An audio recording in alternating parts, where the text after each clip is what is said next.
Okay. Yeah, just a reminder about the interpretation for those needing it. I believe we have that up and running and working now. So thank you very much to all of you who are back here with us again, and thank you for staying the course. Literally and figuratively, the course is only as good as we stay with it and get the benefit of all these different platforms. Today is Twitter, and I know that's a favorite platform for many of us, so really looking forward to that and don't want to shortchange everything that Millie has prepared for us. I believe we also have a case study today, which is nice. But just before we get into the business of the day, one or two housekeeping matters, the most important one being groups. I hope and believe that everyone found a group yesterday and that the groups sort of shook down to, you know, the right people in the right place on the right theme. So I know from my group, there were a few questions around how and when do we meet? But from the feedback that we had as co-facilitators at the end of the meeting yesterday, I believe that all of you have set up a WhatsApp group and are arranging between yourselves how and when to meet. That was really the idea, is that you find your own time and space to meet. Let's work backwards. The presentations will now be on Tuesday, the 25th, Tuesday, the 25th of April, which is next week on Tuesday. Originally, they were going to be on Monday, but we decided to give it one more day just to make sure that you have sufficient time. To the groups, I would urge you to meet as soon as possible. And Nomti, I'm going to suggest that we reinstate the time on Monday and just have breakout groups so that if people need that platform as well on Monday to come together, that they can come in and go straight into a breakout room and use the Zoom platform. Nomti, is that okay? So we'll put back the Monday time and just call it group work, yeah? So that we have one time and place where even if you don't manage to connect, and heaven forbid, because you really do need to connect before Monday, that there is a time and space and place where you can all, we make sure that you all get together. And I think that as co-facilitators, we will go into those groups and just do a quick check, yeah? To make sure it's all coming along. But I don't think you want to land on Monday next week and start thinking up your campaign. No, the discussion must start now, and I'm really, really happy to see that many of you are doing that on your WhatsApp groups. You're setting up times to meet either on Thursday or Friday. Probably you'll give each other some assignments that you do over the weekend, and Monday will just be, you know, tying it together so that we have some really wow presentations on Tuesday. Remember, we'll have external people adjudicating, you know, the creativity and innovation and thoughtfulness of your campaigns, and there will be a prize to be announced on Tuesday for the winning team. So put your best foot forward, put your best into it. It's really worth it. We will all emerge as winners, of course, because this will give us our communications plan for the fund for the year ahead. And May is an active month, June, Youth Month. You know, August, always a very active month for women's rights work into October and so on. There's just so many dates coming up in the calendar that give us a chance to connect and to elevate our messages and to really become a very vibrant group and community. But it all begins now. And I was happy to see that some of you came back and said, look, we're not quite happy with the country composition of our teams. We think we need someone from another country. So I'm just going to open the space for a few minutes for any sort of other comments and feedback around the group work before we do a little exercise and I hand over to Millie. So is everyone happy with the group they're in? Is everyone in a group? Is everyone understanding how the groups are working and so on? Are there still any questions or queries that we need to deal with? Was it the menstrual health one, Nomti, that was having some issues with composition? Nomti, can you remind me? Yeah, You can go ahead, Nomti. No, it's fine. I think it was your group, right, Juliet? It was our group. It is our group. Yes, Mayor Colleen, good afternoon. Good afternoon. Yes, menstrual health, there's only Zimbabwe and South Africa. So we thought maybe if we can do a little bit of reshuffling there, and then yes, for the diversity of countries. Okay. Yeah, can we get a sense from anyone else in the house whether you are working on menstrual health, especially if you're not from Zimbabwe or South Africa? Is there anyone in the house who's working on menstrual health from another country? I know we all work on many different things, but who'd like to join the menstrual health group?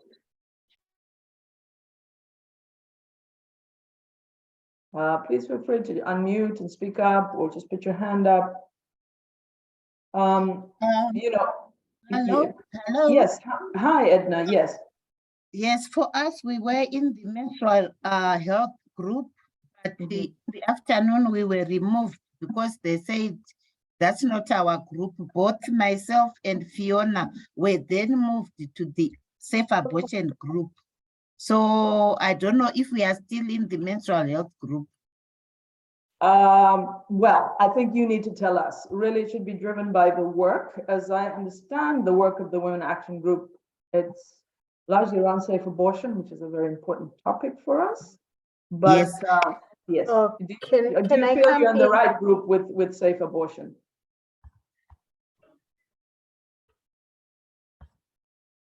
Which group do you think you belong in? I think if we are to choose one group, we are really comfortable in the safe abortion group. Okay. Yes. We would like to thank you for being there because, as you know, it's a very important topic. It's one of the primary, focus of the fund of Amplify Change overall. It's a big theme with them. So we need strong muscle in that group. So yeah, if you're in there and you're comfortable, we thank you for that and ask you to maybe stay there. Also, if we're looking for country diversity in menstrual health, it looks like Zimbabwe is already represented in that group. Is there anyone from Lesotho or any of the other countries who's working on menstrual health who would like to join that group? No. If not, Juliet, the idea is that everyone should be in the group that they feel most comfortable.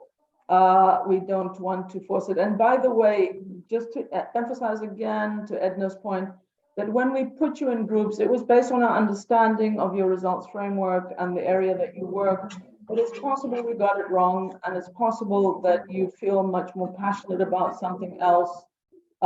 If so, this would be the time to let us know. You know, Nomti's doing all the coordination. You can just drop her a line. But I do believe that by the end of the day yesterday, we did sort of get into the right groups. I hope so. And depending how things go, Millie, we might just ask for some time tomorrow just to go into the groups again and just make sure that everyone has set up their meeting and so forth. Yeah. I know that today is a very packed agenda with Twitter, so I don't want to shortchange that. And I think we also need to allow the groups enough time now to WhatsApp each other and set up a meeting. If you don't have a platform where you can meet, be it Zoom or Teams or Google Hangout or whatever, or WhatsApp for that matter, and you need help in setting up a Zoom meeting, please just get in touch with Nomti. Nomti, you can put your WhatsApp, the WhatsApp number for the fund in the chat, if you don't mind. Yeah. Yeah. And then, you know, we can always assist with just setting up a Zoom meeting if that's what you need, helping you to get in and then letting you get on with it. So if you just needing help with the platform, let's do that. And just a reminder again that for all of us, we will reinstate the Monday session just as a group work session so that you have that platform as well, where we make sure that we regroup and do our final touches. But we hope that you will have connected long before that, started sharing ideas, and, you know, looked at the PowerPoint template that we shared. Again, don't be wedded to it, make it look good, add whatever you think is missing, make it exciting, but those are just some kind of bottom lines to say in your campaign, this is what we hope to see. Clearly, a big underlying objective here is to get, you know, to get cross-border cooperation going, to get regional cooperation going, because the issues that we're looking at are not confined to any one country. And just remember that we are also building up to our SADC Protocol at Work Summit in the last quarter of the year. And one of the things that we will, one of the streams in that summit will be around joint campaigns and use of social media. So that'll be another checkpoint for us to look at how you've actually implemented your campaign. Nomti, please remember to put the WhatsApp number for the fund. Yeah, just pop it in the chat, so that if anyone has any issues, they can get in touch with you. Okay, the other thing we're going to do today, just before we start, it's another IT tool that you may have seen or used. It's a very simple tool. It's called the Ideas Board. It's a board that Nomti is going to put a link in the chat, and you can all go to that link. Yeah, can you all see the Ideas Board link in the chat? We ask you to open that link in your browser, and there are just two questions there that we ask. Partly it's just a little moment for reflection, but also it will begin to tell us a little bit more about what all of us are doing before we go into the next of our platforms, and some information that will be very useful to us as we prepare. As I mentioned, we're working on our second report now, due at the end of April. We haven't yet had your narrative reports because it's not time yet, but of course we are anxious to know how you are all doing. So on that Ideas Board, when you open it, you will find there are two questions. One just asks you to say, you know, what have been your main successes, even in this very short period? Do you have one thing that you feel that you have achieved in the time of this fund, just these 3 months? Maybe it's just getting the grant off the ground. Maybe you've already had one successful event. Maybe you've taken a step closer to changing a law. We're really looking at sort of the work itself and the impact. And it would be amazing for all of us to hear about that, you know, as we get into these things. The link says the page does not exist. Oh. I have it open on my side. Okay, I'm also, the page you were looking for doesn't exist. You may have mistyped the address. Nomti, is this the one? Yeah? I've just copied the link again. There's somebody's writing now. Okay, maybe it cuts. Let's try again. Yes, okay, now it's coming up. Okay. Okay, share one thing you've achieved that you are really proud of since the start of the Voice and Choice Fund. Share one big challenge you have faced. So if we can just take 5 minutes or so reflection to just post our thoughts on that. It says start typing to filter the stickies. So you just add a little sticky note there. Yeah. So what you need to do is you go on the plus sign and you click on the plus sign, and then it will show a sticky note, and you can start typing. Okay. All right. Are we all managing to do that?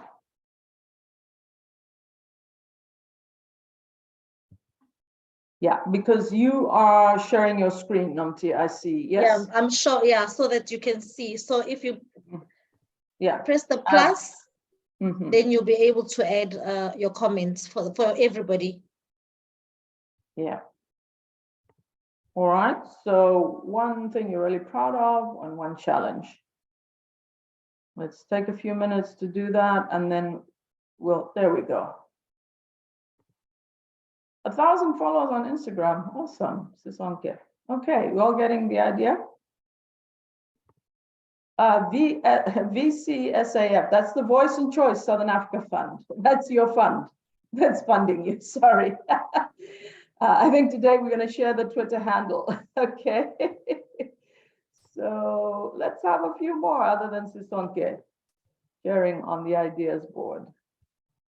One challenge, something you're really proud of.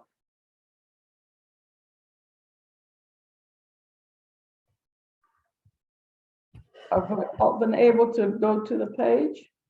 Does everybody understand what we need to do? So you need to follow the link that I've put. Are we using the same screen that is on our page right now? So what you do is you follow the link that I put on the chat, and then it will show you this page, and then you press the plus button, this green plus that you can see here, and it will make a sticky note for you, and then you can type on the sticky notes. Okay. We do have French translation.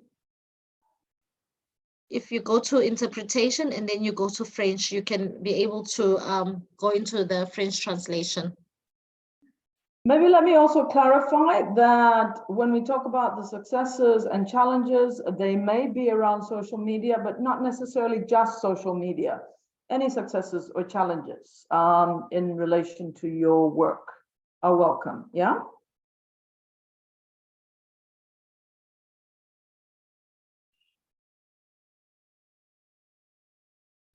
Yeah, training SRHR champions. Please, can you also write the name of your organization, yeah? Like Sisonke did. The Rigia have done that. Mashallah, yeah. Please, when you do your sticky notes, so peer education, for example, who posted that, yeah? Being able to get into schools, yeah. Please put the name of your organization. Cornele, yeah. Showcase technology in Amsterdam in June, awesome, yeah.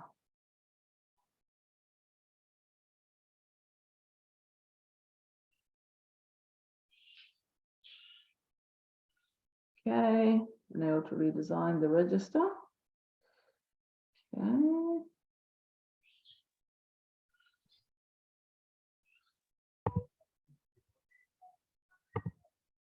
Why did this one come here? Been able to get into schools. This is for menstrual health, I'm assuming. Oui, ça va, mais c'est en anglais, c'est moi ici chez moi. And please feel free to post in French. That's not a problem at all. We'll do the translation afterwards. Okay. Okay. Please remember to write the name of your organization. Huh? Pass a response from village chiefs to unsafe abortion. Can you just tell us who that is, who wrote that? Pushback from religious leaders, more like a challenge. And tell us your country as well, the coming of elections, which country, otherwise we'll be guessing, yeah? And which organization, yeah?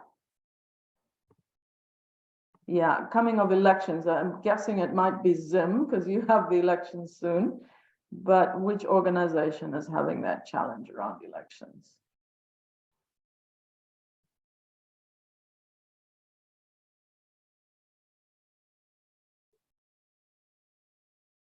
Okay, decision makers are engaging in your pages. Awesome. Who is that? Young people. Such a nice problem to have.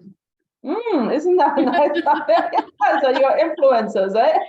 Exactly. That's such a nice problem. I think that one is put under successes. So that's cool.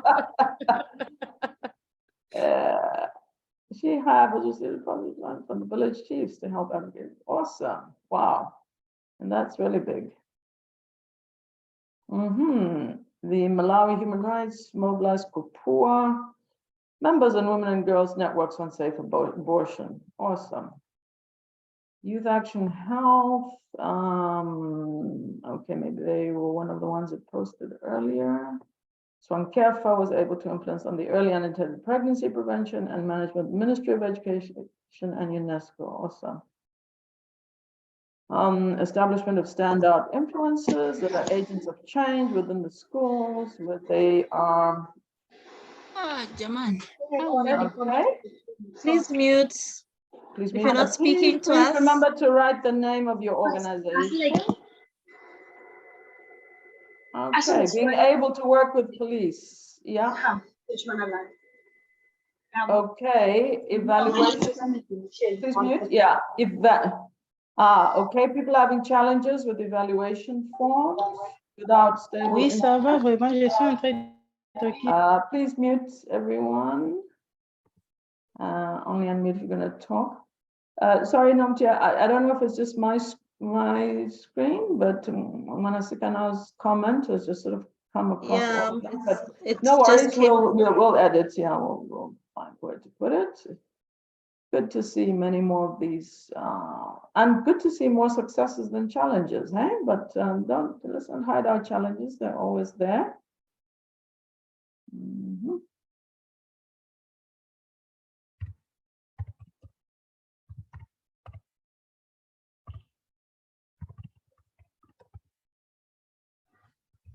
And by the way, if there is something that you agree with, you can also, where it says +0, am I right, Namti? You can just click there to say you agree with that, yeah? Yes, yes. So yeah, we see some +1, +4, you know. Okay, mine is updating. Remember to write the name of your organization, please, please. At least the name of your organization and your country as well, if you can, but at least we have the name of the organization, we'll be able to say who it is. Yeah. Okay, we're up to 66 participants. You see, I was just warming things up for you, Millie. Keeping the seat warm. Okay. Mhm. How can I share our success story, Hilda? Please post here. If you're having problems posting on the ideas board, just post in the chat as well. And if there's more to your success story, then here we'll certainly be following up with you, you know. So if for whatever reason you're having problems posting on ideas board, also feel free to you know, post in the chat, but we'd love to have it on this ideas board. It's a new tool for us to all play around with, something that you might like to use in your, when you do your, you know, online meetings. Lovely tool, the ideas board. Very simple, free as well. Many of all these IT tools are free. Just go to ideas.com. You can set up your own board very easily. And it's a great sort of online workshop tool you can use. Okay, YMCA, school holidays, major challenge is pushing to become bigger than we anticipated. That's a nice challenge. The project's becoming bigger than what we thought it would be. Wow, that's great news. You're victims of your own success. Okay. Standout youth, maybe standout youth, can you just elaborate a little bit on the time clash with school timetable? Please, can you just edit your comments a little bit? I'm not sure if are you able to go in and edit, or do you need to do a new note? Yes, You just can? needs to click. Yeah, just needs to click on the comments and then it will be editable.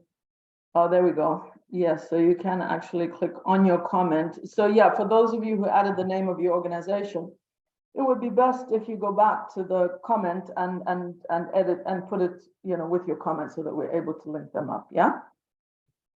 So if this is like we're in a real room, we were putting sticky notes on the wall. This is how it would look. Yeah. Okay. Awesome. The first ever general RSA good today. Biggest challenges has been with the evaluation forms for beneficiaries as our implementation. All the stakeholders include the school heads, administrators. Okay. Again, even if you're posting in the chat, Rebecca Chirenga, can you just put the name of your organization? Yeah. Remember to put your organization name, lack of proper resources always, public transport. More resources. Oui, um, Papa, on est là, on est en train d'élaborer. D'ici là, on va vous parler.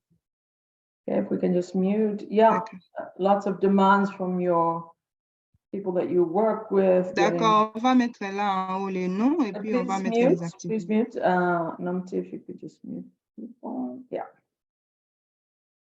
Getting calls at all hours from your beneficiaries, maybe not always being able to respond to their needs and queries.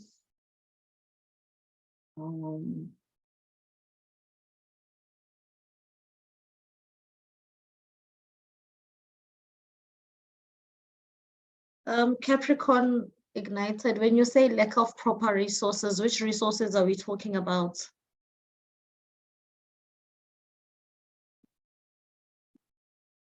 Nice Maybe you post. can elaborate.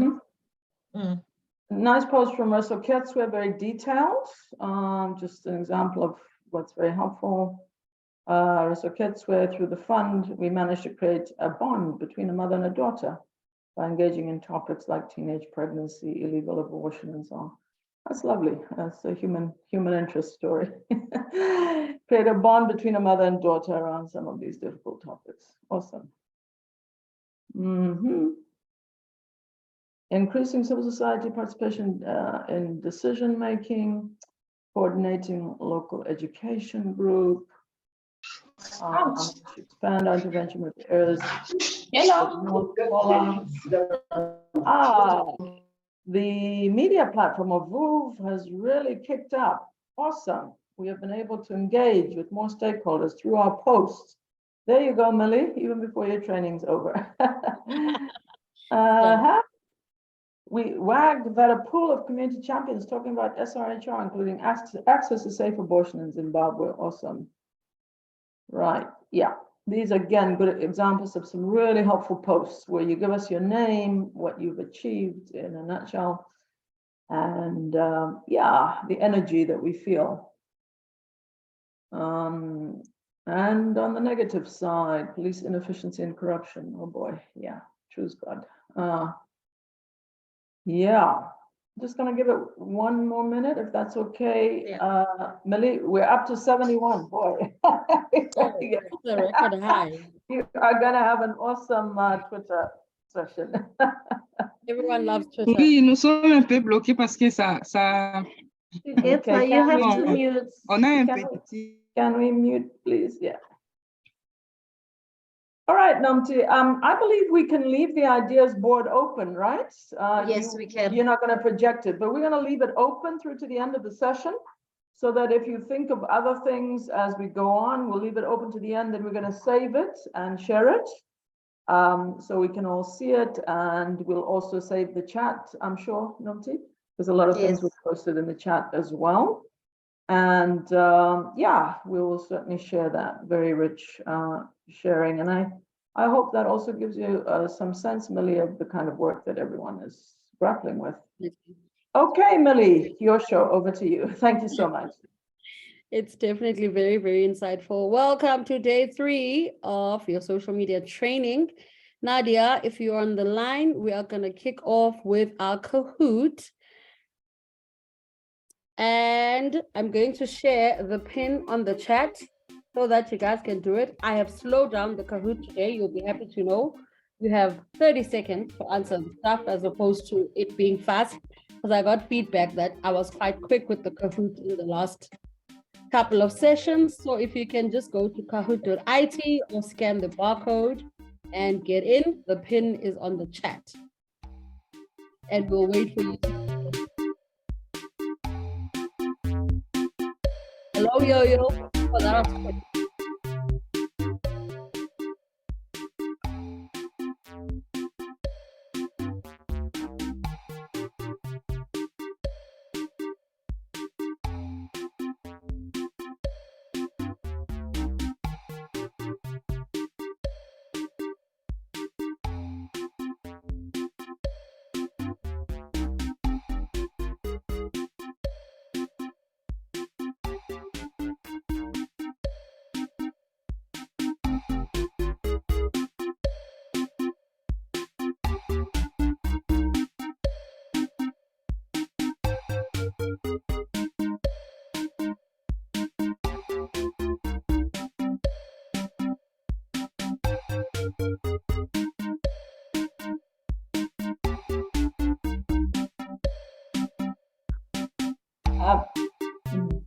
Millie, can you post the link again? Oh, Kahoot. yes, kahoot.it. I've just put it, Bianca and I have put it in the chat box, the link. Okay.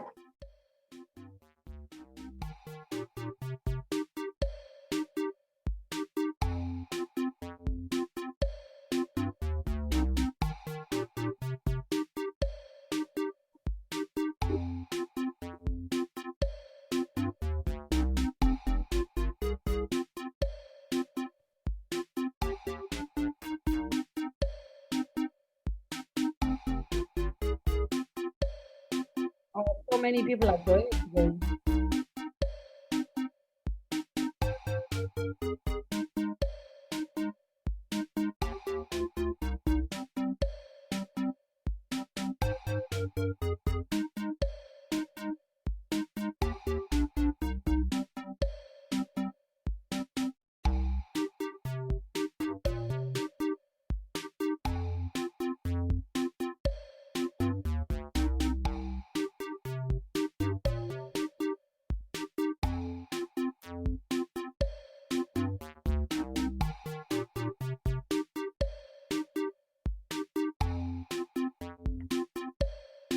The most number we've had. Oui, oui, on est dans les Kahoot.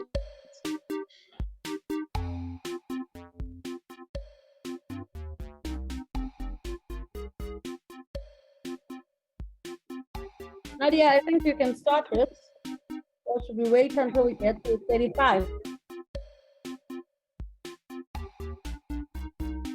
Yeah, there you go.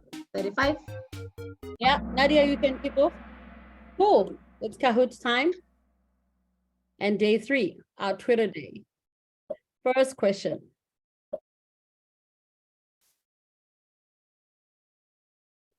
Which billionaire is Twitter's biggest shareholder? And we have some time today.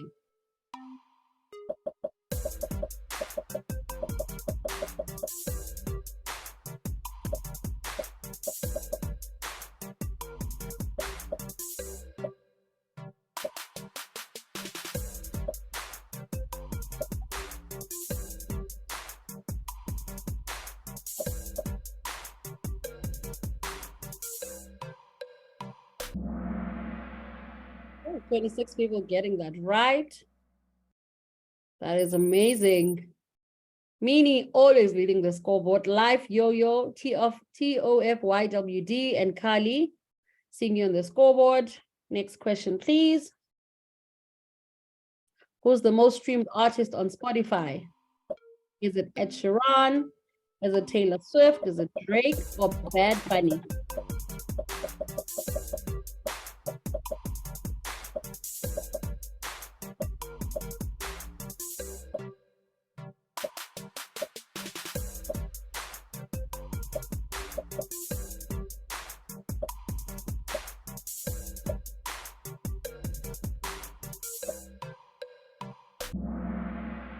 Awesome, and it is Drake. Who would have thought? Check the scoreboard. CIL3, CIL, Karen. Who's CIL? Why are there so many CILs? Okay, and my. Vash is the highest climber. Let's go to the third question. Oh, okay, got you. Which country has the best coffee in Africa? Is it Kenya, Ethiopia, Tanzania, or Congo? So subjective.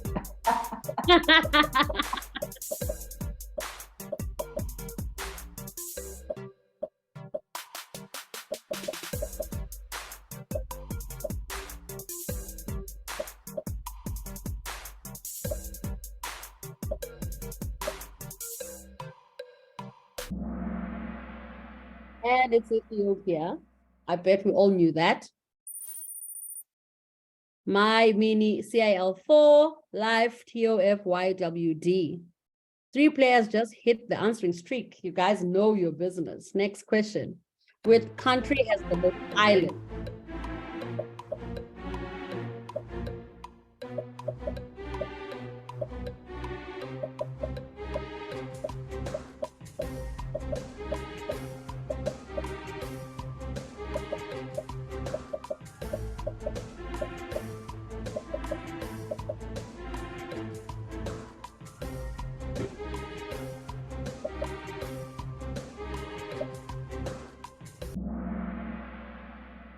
And it is Sweden. Let's see how many got it right. 9 got it right. And the scoreboard, Mini coming back to number 1, My, Soid, CIL4, and Posh. And the Duke 21 is the highest climber. Come through, Duke. Next question, 6 of 11. How many bones are there in the human ear?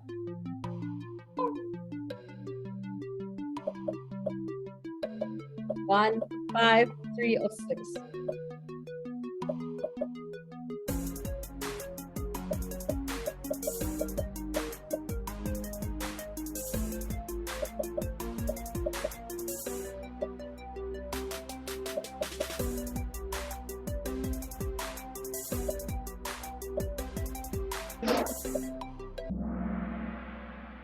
It is 3, and 13 people got that right.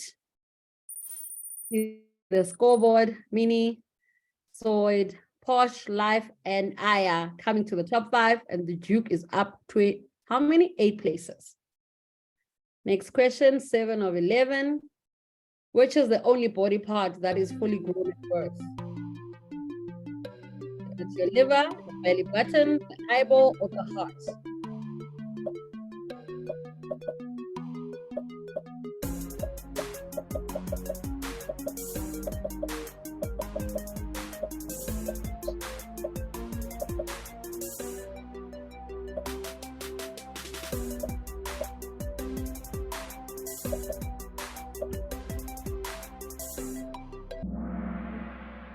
The eyeball. Wow, interesting. 17 people got that right. Up in the scoreboard, Mini, Zoid, Aya, Posh, and Locks. And CIL is up 10 places. Okay. Number 8 of 11. What phone company produced iconic 3310? This is a give and take. Come on, take this one.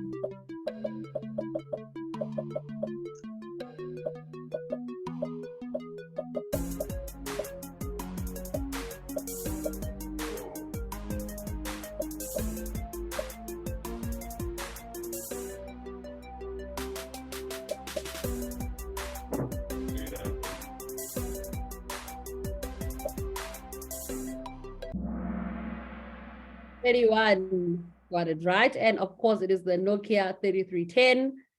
And now on the scoreboard, we have Mini still taking number 1.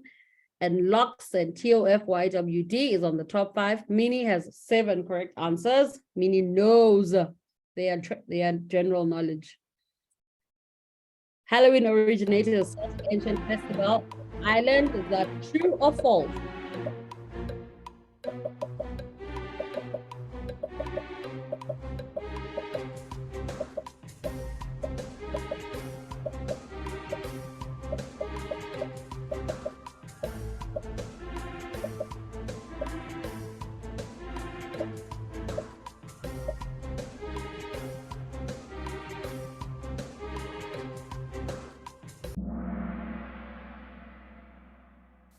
And it originated in Ireland. So 27 of you got that right. Mini number 1, the scoreboard remains a little bit unchanged and 5 players are on like a winning streak. You're killing it, guys. And then 10 of 11, 1 more to go. How many colors does the South African flag have? Come on, South Africans, come on, come on, come on.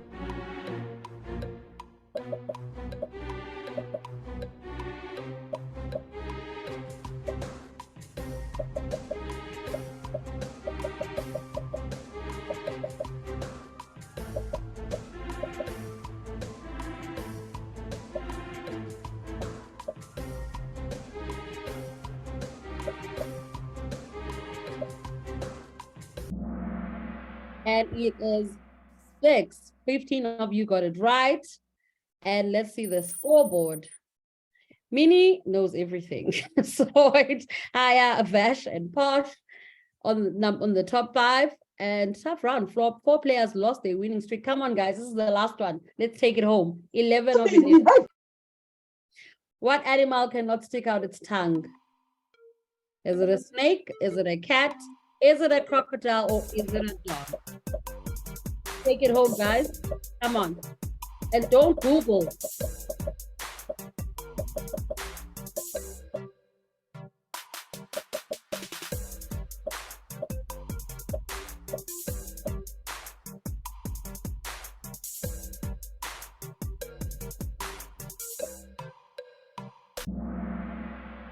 And it's a crocodile. Who would have thought? 29 of you got that right. And the winners are, drum roll, number 3, we have Aya. We have Soid at number 2. And in number 1, Mini. Well done, Mini. And the runners up are Vash and Posh. Congratulations, guys, and congratulations to everyone who took part in today's Kahoot. Who is Mini? Can Mini show themselves? You guys, like, this was actually. Oh, want to know. Want to know who Mini is? Yeah, we want to see the face. You want to see the face. Yeah, this was such a great Kahoot. Guys, as I said, welcome to day 3. Today, we are going to be delving into Twitter, but today I'm not going to be your trainer. You are in the capable hands of my deputy head of social media. Her name is Bianca, and she will introduce herself, and she will be presenting today. I will be taking the last part of the presentation. So be over to you, introduce yourself, and you're in the capable hands of 70 people that are curious to learn about Twitter and the wonders of that platform. Good afternoon, everyone. I'm so excited to take you guys through Twitter. I hope you have some notebooks on hand. If you have any questions, maybe take some notes. We're going to have a little exercise at the end. So if you have time, we can answer some of the questions and go through any of your concerns. Let me just share my screen and we'll get into it.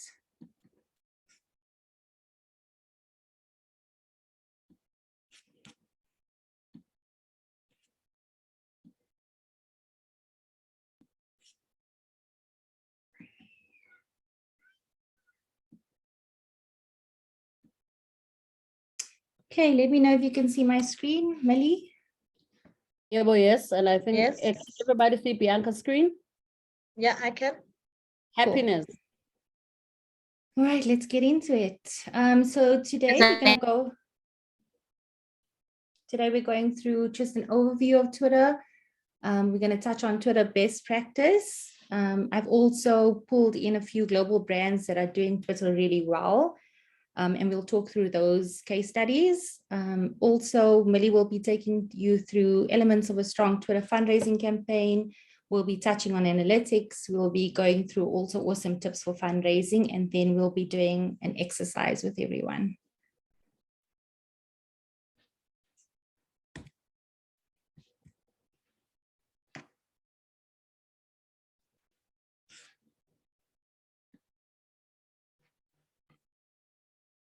Cool.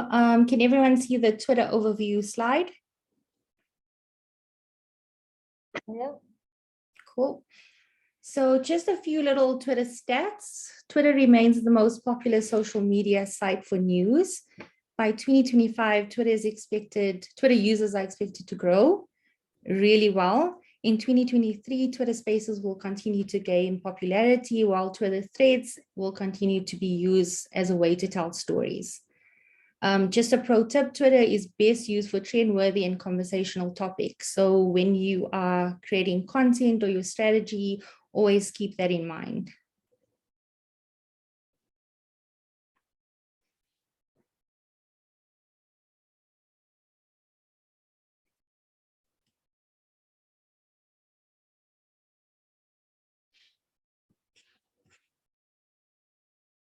There seems to be a little delay in my sharing of slides when I'm trying to tap over to the next one. Do you want me to share Bianca and then I can drive from my side? I think, Millie, if you can share, please. Sure, no problem. Thank you. I'll do it just now. And then I'll drive from my side. Cool, thank you. Share screen. Cool. Awesome. Yeah, so let's take it back to the basics. I think just to get everybody up to speed on the Twitter platform and how we use it to the best of its ability. So these are just a few fundamentals to get you started on building a successful Twitter presence for your organization or for your brand. Your profile, when choosing a profile photo, just always make sure that it's identifiable and it is within your brand CI and that it represents your brand. Always write a short bio to introduce your brand or cause. And also when updating your Twitter header photo, make sure that it's either something within brand CI, or if you're running a campaign, you can always create imagery that supports that campaign and upload it as your header, so that whatever you are speaking to, whatever cause you're behind, it's easily identifiable for followers that are joining or following. When tweeting, Twitter's main feature is a tweet. It's a short message of 280 characters or less. Just a pro tip to always keep them conversational and relevant, and always to include a hashtag. Frequency of posting, best practice is 1 to 3 times a day. Twitter is very different to other social media platforms that have feeds. The feed is constantly updating, so we tend to post more on this platform as it's updated so frequently by other users. So the more we update, the better it is for the platform and the better it is for your platform. Next slide, Mali. Hashtags. So hashtags help categorize your tweets and make them more discoverable. If you have a brand hashtag, it's always great to have that so that people can follow you and they identify your brand by your hashtag. But then it's also important to incorporate generic hashtags or hashtags that fall in line or align with your causes like equality, justice, LGBTQI. There's so many others, and maybe this is also an exercise that we can do a bit later. Following, build your network and followers and follow users who align with your brand messaging and goals. It's always important when you're starting a Twitter page to follow and connect with others that align with your brand. Retweeting is a great way to share relevant information and informative content that aligns with your brand message. So just always try and be active on Twitter. Mali, can you just go back? Sorry.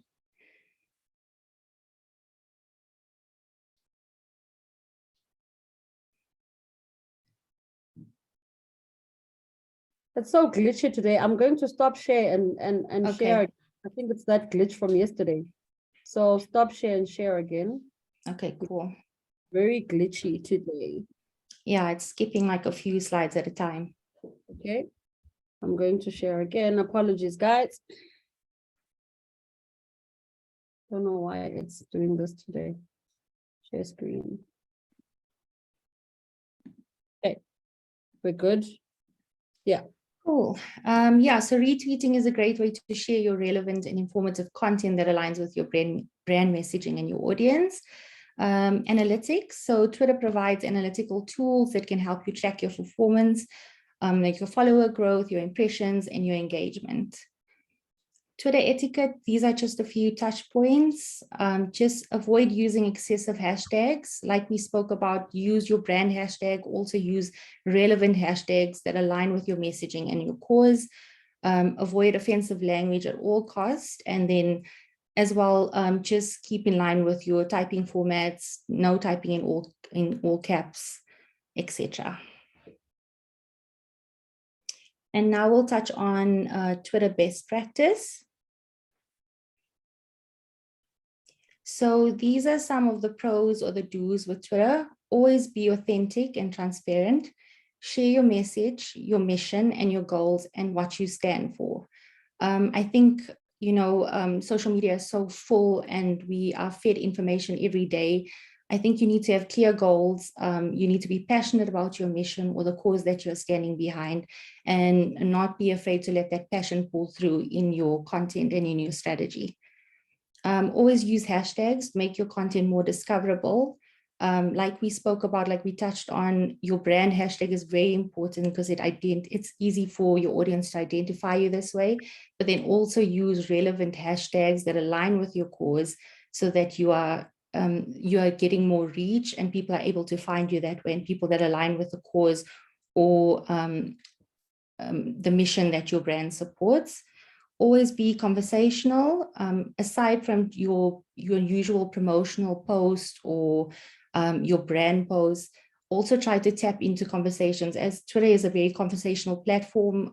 We're always talking. There's not a lot of, as much as we share images and GIFs on Twitter and videos, we also just putting out tweets for the sake of just opening up a conversation. So try and pull that into your content strategy as well for Twitter. Engage with your audience, always respond to tweets, retweet. Another way of being engaging is also trying to be a thought leader. So always following those relevant organizations or topical issues that are happening, trying to reach out, trying to quote tweet relevant tweets and sharing a professional comment and joining in that conversation. And do use images and GIFs and Twitter polls as well to make your tweets more engaging and noticeable. Next slide, Millie. So these are just a few Twitter don'ts. Don't only focus on promotional content. Twitter is a very conversational platform, so it's important to tap into conversations. It's important to speak towards topical issues, which I think is perfect for the organization. Don't ever engage in cyberbullying, negative conversation, or cancel culture. It's important to also stand up for what you believe in. Don't be too controversial, have rules, have boundaries, and stay within these set parameters. And make sure the team that's working on the social content, the team that's working on community management is aware of these rules and engagement on the platform. I've also included just a spec guide. This is just obviously character count. Your tweet is your standard 280 characters max, and then a Twitter poll. It's your supporting tweet that will have 280 characters, and then you'll have 4 poll options, which have a limit of 25 characters each. And you can set the poll duration between 5 minutes and 7 days. And then you've also got Twitter threads where you can add on tweet after tweet. And these are also 280 characters max per tweet. B, do you want to mention the new 1,000 word tweet Twitter thing that's coming through? I mean, I think with Elon Musk taking over Twitter, there's been constant changes. I mean, we've been seeing changes constantly managing the platform for our clients. And we just saw some news that for people that have a blue subscription to Twitter can now post up to 10,000 characters. Yeah. So we'll just keep an eye. And this is the thing about social media, it's constantly changing. There's always new updates. So as much as we can teach you today, I think we're all still learning. And it's important to always do your research, stay up to date with what's happening and how things are changing. I've also included the spec guide for images and videos. I'm not going to go through this, but it is a nice to have. I think just always keep this on hand. It's important that you get your image sizing right. It's important to get your formats right. I think it's I think it's just important to know these specs and have them aside as your little Bible to refer to whenever you need to create content or whoever is creating content for you. Next slide, Millie. Okay, so now we get into the interesting stuff. These are just a few brands that are doing Twitter really well that I want to highlight and talk to. So I think we're all familiar with the global Me Too movement, but there's just a bit of background. It began in 2006, and the cause was, or the movement was created to end sexual violence and harassment. I think it's really an amazing brand, and I think the cause is amazing, and it's developed such strong legs. I think it's strong because of the content that's shared. It's controversial and topical. They provide regular updates on the movement, and they also provide resources that help survivors. It uses Twitter successfully to aid transparency on the cause. We help amplify voices of survivors. And I think the main goal is building solidarity and community and also promoting changing culture or culture shifts. I think also when you're looking at the imagery used, the graphics are really bold. It's very modern. They're using great colors. It's relatable to younger audience as well. They also tap into important days or celebrations like Women's History Month. They're using hashtags in their copy as well. And, you know, pushing to links if they need, if it's a donation, if it's joining a Zoom, they've always got the relevant links as well. If you see on the one post, it says register using link in our bio. So it's always giving the information that's needed. Millie, you can go to the next slide. This one also is really cool, Feminist Frequency. It's an NGO that works to promote gender inequality in the media.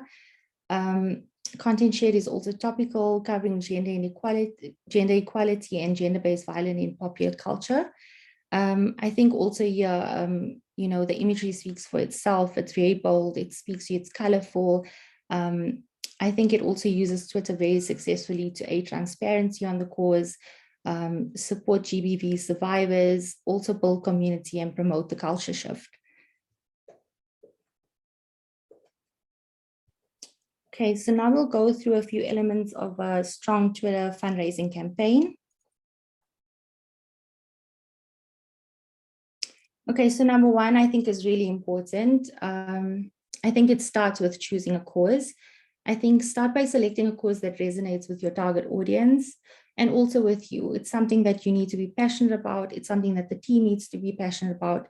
Campaigns revolve around people, and people will donate money to a cause that they are educated on and passionate about. So the more that passion pulls through, the more effort you put into it, and the more you actually think about what you're doing before you actually do it. I think this is what resonates, and this is what makes a fundraising campaign so successful. Next slide, please, Mo. I think also it's really important to set a goal so that you know what the outcome is. Are we creating a campaign just for the sake of creating something? Are we speaking for the sake of speaking? I think when you're thinking about fundraising, it's daunting to put a number to it because it's always that fear of, will we reach that number? But I think being transparent, setting a clear, realistic goal is important. And also like believe in your cause and let that passion pull through. A goal will help you stay focused and motivated through your fundraising campaign.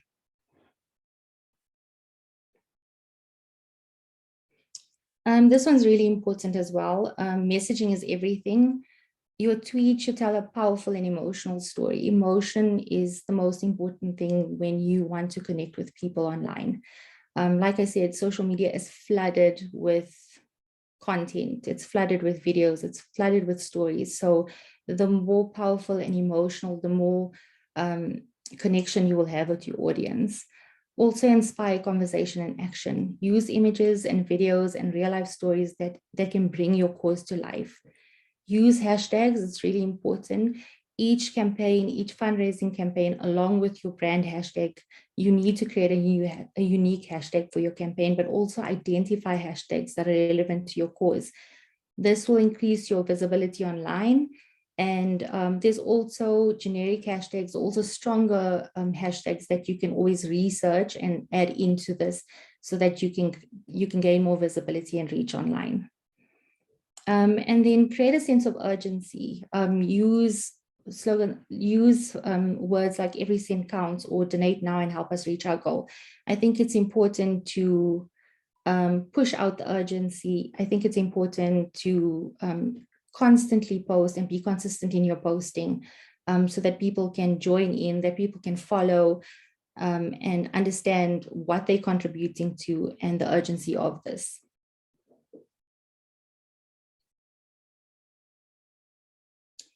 Another one is really important is leveraging your partnerships. I looked online on the website and I see that you guys work with a lot of partners. You also have sponsors. So leveraging these partnerships and other organizations that align with your cause, it's so important to reach a bigger following, to have more share of voice. Also harness the power of the influencer, tap into a greater online audience. This is an easy way to tap into a bigger online audience than just your own, especially if your account is still small or your fundraising campaign has just started and it's something that's new and fresh. This is an easy way for you to gain traction online, partnering with big media people, partnering with celebrities, partnering with just someone that aligns with your cause and has a passion for it. Pro tip is also to organize Twitter spaces with your nonprofit key members, your partners, and these influencers to talk about your cause, your work, and the impact. Engage with the followers and potential donors.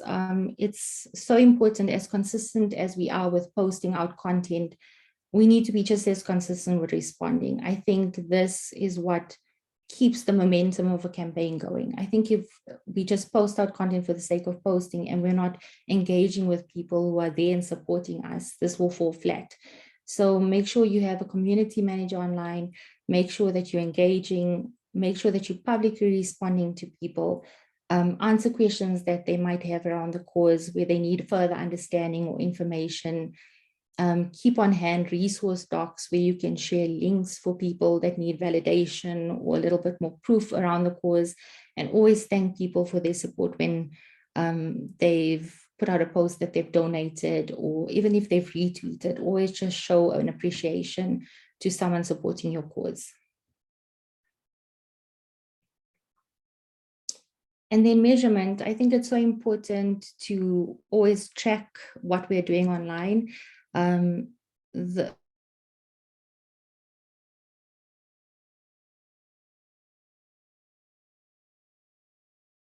Bianca, are you still there? Oh, crikey, we seem to have lost Bianca. I'll take over. So as I mentioned in my previous, what is going on with the internet today? Can you guys see my screen? Are you still there? There's only Bianca. Yes, we are still here, Millie, and we can see the screen. Internet Yes, today. Yeah, we are, but the internet is a challenge today. So sorry, guys. I'm sure Bianca has load shedding or something is happening. But as I mentioned in my previous when I was doing the other training the last 2 days, analytics are super important, because you want to measure the success of your campaign. You want to know that if you posted a certain campaign on Twitter, whether it's fundraising or it's donation, or you are actually starting a brand, like you've just started the VCA, the Twitter handle that you started today, Nomti. You want to see your analytics. How are people responding to this Twitter page? Am I getting new followers? Where are they coming from? And you know, what is the kind of makeup that they've got? And measurement also helps you when you need to see, you know, how much funds have we actually gotten from this Twitter campaign? What is the growth on our page? What are the impressions of our page? And then the engagement rate. Because what I found is that people always think that having a retweet or having a like equals to engagement. And it really doesn't mean that. For me, you can have a brand of 100,000 followers, but if you tweet something and no one responds to you, or there's no conversation that's happening, then you may as well not have a Twitter page. So it's really important to check what your engagement rate is and how many people are engaging with you. And the standard engagement rate, industry engagement rate, when you're starting to talk analytics, is 3%. So if you are getting an engagement rate of 3%, it means that your campaign is working. People are responding to you and they are loving what you're talking about. If you're getting an engagement rate of 9%, then you are shooting the star, you are shooting the stars out. You are doing something really well on your Twitter page. You are actually like touching the core of your followers. And it's really not impossible to do that when you've got a set strategy for your campaign. You've got your KPIs set out and you actually know what you're going to Twitter for.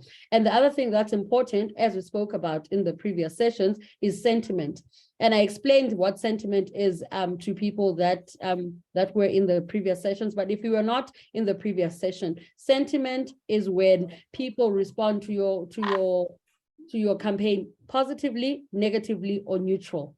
And positivity, negativity, and neutrality is seen in the form of responses that they give you. So analytics tools are able to pick up in the responses that, oh, this response is positive, therefore it falls under positive sentiment. They're able to pick up that, oh, this is a negative sentiment, and then it falls under negativity. And then for people where it's seemingly neutral, then they can tell that it's a neutral response. And then that's what it means for your sentiment. So when we talk about analytics tools tomorrow, I'm going to do a couple of demos. Not tomorrow, on Friday. I'll do a couple of demos just to show you what Twitter sentiment looks like, how you measure sentiment, and how you can actually show it in reports when you are reporting to your board or reporting to your donors, because sentiment is really, really important. And the other important factor is your click-through rate. So most of you, if not all of you on this call, have got websites or campaign pages that you're clicking out to. So the click-through rate is the number of people that click on your tweet and click onto the campaign. So if you have, like, for example, a donate button on Twitter in the link, and you want people to click out to a certain website, so the click-through rate will actually show you how many people actually clicked on that campaign and went onto the site. So measurement is really, really important for all our campaigns. And I think even for you guys going forward, it'll be interesting to see after this training and when you're actually working on your campaigns for Monday, if you are actually put in measurement and what tools you can use to measure your campaigns. And I mean, I think to start off, Twitter analytics themselves have got such a great analytics tool that is inbuilt. It will help you with measurement, and we can find other free tools that we can use to actually measure our campaign. So I'm going to stop sharing now and just see if there are any questions that are on the chat group, or give you guys time to ask me any questions before we go on to Twitter for fundraising. Are there any questions that you'd like to ask regarding Twitter, or anything that Bianca spoke about or did not speak about that you want to, that you want to pick my brain on?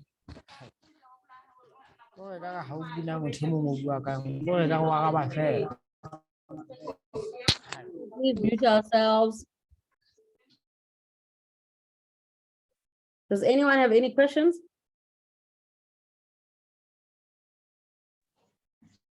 It's more of a contribution, Melissa. We've used Twitter, but hardly as much as Bianca indicated today. We've only just posted once in a while, but there's a whole lot more that we can do with it. Thanks so much. Yeah. Why have you only posted once? Is it because you were not sure how to use the platform? I think we didn't have enough knowledge on the platform. Yeah. Oh, so okay. There's a lot more that we can do now. Definitely. And I think the most important part about Twitter is that, unlike other platforms where if you post more than 5 times a day, people are going to unfollow you and they're going to get tired and they won't be part of your brand. Twitter is great because you can post up to 9 times a day. If you have, let's say you have an event and you've got followers that are all over Africa and globally, you can post up to 9 times a day. You can live tweet your event, you can share as many pictures, because the timeline is so busy and things disappear off the timeline so quickly. We always just say to our clients, make sure that you post as many times as possible so that when people come onto their newsfeed, they see your brand on top of the page. And another tip that Bianca gave, make sure that your profile picture, which is that little circle, it has the right image. And I think the quickest win is just using your logo. So take your logo, make it your profile picture, so that whenever people come onto your page, they're able to make the connection between you and your page through your logo. And then on the banner on top there, you can have anything designed that has your logo or that has anything from your offices, and that's your top banner. But what you want to do, you want to utilize that space so well that when somebody's on your Twitter page, in a split second, they can make the correlation that this is Kwanele as a brand, or this is a certain brand, and then they know how to react to you. So said, we've been worried about using hashtags because we fear it will attract negative attention. We want to raise visibility among supporters, but not extremist opposition. Is anyone okay? So with hashtags, there are hashtags that have negativity There's some negative connotations, but they're actually also positive hashtags. So what Bianca spoke about when she said that come up with your own brand hashtags, I'm a big advocate of this. So when you are choosing hashtags, while it's nice to tap into Monday motivation or Friday, Funky Friday, I'm just making an example. But if you, as GenderLinks, say GenderLinks cares about human rights, I'm making an example. This organization, so you name your organization. If you are Flow loves human rights, Flow loves children, Flow is for safe abortions, Flow is for great menstrual health care. So try to weave in the name of your organization into the hashtag. And in that way, you're not going to attract negativity because you will be using your name in correlation with what you love and what you support. And I mean, people always think that coming up with a hashtag is a simple thing. No, it's not a simple thing. It's not an easy process. You know, you need to sit down. You need to be strategic about it. You need to think about it. And you need to look and see if that hashtag is not being used elsewhere. Because what has happened is that people will steal a hashtag and post random things on it. So before you start using a hashtag, you want to see who's using this hashtag. Can I own it? And the beauty of you owning your own hashtag is that even when it comes for time for you to do a report, you can pull those stats easier because no one else is owning that hashtag. But then on the flip side of that is that if there's a trending hashtag, for example, World AIDS Day, Pride Month, 16 days of activism, and you want that space, if you are in that space, you want to tap onto that hashtag, using your hashtag as the primary hashtag, and then the second hashtag can be the trending hashtag so that you actually tap into conversations that are already happening. And then Immaculate says, what are the biggest difficulties we can encounter on Twitter? Can I just speak to hashtags? Just one more thing. And just for your hashtags, use the Twitter search. Pop in a hashtag in Twitter search. It will bring up relevant conversations around that hashtag. That's a nice way of checking. Are there people that are jumping on these hashtags and bringing negative conversation towards that? So always use your search tab in Twitter, put in that hashtag, do your research, see what people are talking about when using that hashtag. It will also give you it will give you some kind of like safer route. And then just in terms of your posting on Twitter, I think it is overwhelming when you don't understand a platform, but I think also planning your content is really important with Twitter because it'll be saying post more often. I think it's just important to plan out your content, plan out your tweets, and then leave room for those tactical opportunities as and when it happens that you can jump onto. Thank you, B. And Immaculate, sorry if I'm not pronouncing your name right. What are the biggest difficulties we can encounter on Twitter? So Twitter is notorious for negativity, notorious. They are called Twitter wars. They are called cancel culture. They are called by the young people, way younger than me, is dragged on Twitter. If someone says, I got dragged on Twitter, it means that you were part of a Twitter war. You posted something that you thought was okay and it wasn't okay to your Twitter followers. So it's very, very, very important to Zola's point, have somebody assigned to social media. Social media is not a by the way thing. It's not a, oh, at the end of the day, let's just throw out this tweet to the universe and see what happens.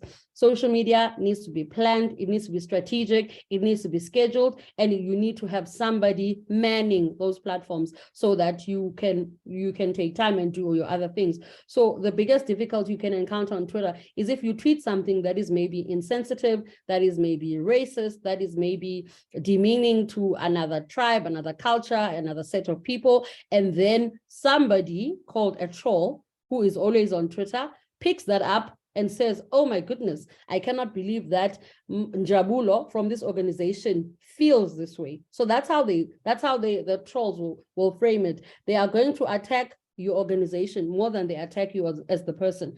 And if it's the organization that tweeted something, then they'll be like, oh my goodness, cannot believe that She Hive Association decided that it was okay to tweet something like this. So each and every tweet, sense check it, walk away from your desk, give it to someone else. And if your gut tells you that something is amiss, perhaps something is amiss. You know, your gut does not lie to you. So you sense check, you get someone else to check your tweet, you walk away from it if you feel that you've been looking at this tweet for the longest time and it's not making sense. When you come back again, you've got a fresh perspective and you've got fresh eyes. And B? Yeah, I just wanted to add, you know, with the negativity around Twitter, you know, don't be afraid to use Twitter though, even though it is like a negative space or viewed as a negative space. I think just make sure you always have content on hand that's positive and that you're pushing out. And if something does happen or something does like something bad does happen, or if there's an attack on a post, tomorrow it will go away. Like the Twitter feed is constantly updating. People are always trending for the worst things. There's always negativity. It will be something you can recover from. So it's not, I just don't want to scare you guys on Twitter. Yeah. Yeah. I think I mentioned yesterday when I was doing Facebook training that there is nothing that is too, I don't even know if I'm using the right words. Even if you feel that you posted something and it's so damaging, if you take it offline and you are able to minimize, then you are able to minimize the harm. The thing that brands do and organizations do, which is very damaging to their brands, is they try and sort things out on the Twitter timeline or on the Facebook timeline. Miliswa has a negative comment about this organization. They are swindling money from hungry people. And I want to respond to this right now because I feel strongly about this, and my organization would never do that. Calm down, take a deep breath, respond to the person and say, hi, Miliswa, we have noted your query. We are going to address it, or we are talking to management and we'll come back to you. Please give us your email address and we will contact you in the next 2 hours. That's what you do. That is how you buy yourself time on Twitter, so that you don't end up in a back and forth brawl with people discussing your financials or trying to defend yourselves. Because Twitter has got mob mentality, and mob mentality is when Bianca with 10,000 followers says something about Hollard Insurance, and every other person who follows Bianca without having the context to what is happening says the same thing about Hollard Insurance, and then you start trending for the wrong reasons. So if you as an organization is able to take negativity away from your timeline and talk to people on email, over a telephone, good old telephone call, even in this day and age of technology, can we please have your number? You call the person, you try to find out what's wrong. Why did they write it on Twitter? How can you assist them? What outcome do they need out of this? And once you've had that conversation with them, then, you know, it's tickets. And the best thing that you can do, you come back to Twitter and say, hi, Bianca, thank you for taking our call. We would like to, would like to know that we spoke to you and we are happy with the conversation that we had. Tell us if you need to chat to us, further. And in that way, you have closed the loop on Twitter. It doesn't seem like you left conversations hanging. Because another thing that would happen is that if there's a negative comment on your tweet and you do nothing, then you look guilty. So you have to acknowledge the platform. You have to acknowledge the problem that's happening and address it. And I think while Twitter can really be a toxic environment, but it is a great platform for you to send out your messages. It is sharp, it is short, it is snappy, it is to the point, and you have the opportunity to actually reach a whole lot of people than you would on other platforms, because Twitter is also, you are hardly, you can see fake news, but people on Twitter hardly would go in that direction. So I don't want to dissuade you from Twitter, but Twitter is also about, it comes with great responsibility. Are there any questions, or can I move on to Twitter for fundraising? Can I just add, Millie, just in terms of community management, because we were touching on that. Just be prepared when you brainstorming, when you're putting together a campaign, try and suss out what negativity could come towards the brand or your post, and put together a response guide, sit together with people, especially if there's a team that will be managing the community at various times. Have a response guide that will help you respond on time and not leave it lagging for it to grow and get out of hand. And then you can always take it offline after that. Cool. I think to add on to that, then you need to also have an FAQs document. So when I used to work at another brand before I came to Flow, we had an FAQs doc, and the FAQs doc will give you 10 questions that you are most likely to be asked. And if you're an organization, maybe you are most likely to ask, why do you support a certain cause? Who are your funders? If people want to ask that, where are you situated? I want a job. Can I come and work there? Can you come and represent me with this case? So whatever 10 popular questions that you normally get, put that in an FAQ doc. And I think there was somebody here who just said that, you know, Twitter needs to be, you know, social media management needs to be given to a person. And if you give that person your FAQ doc, you have armed them with knowledge and information that can help them, you know, to actually represent your brand better online.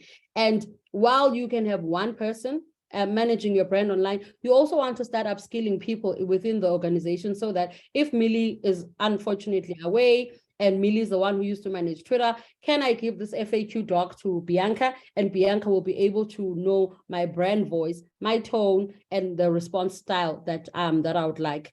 Exactly. So you have a question? I had already posted it in the chat.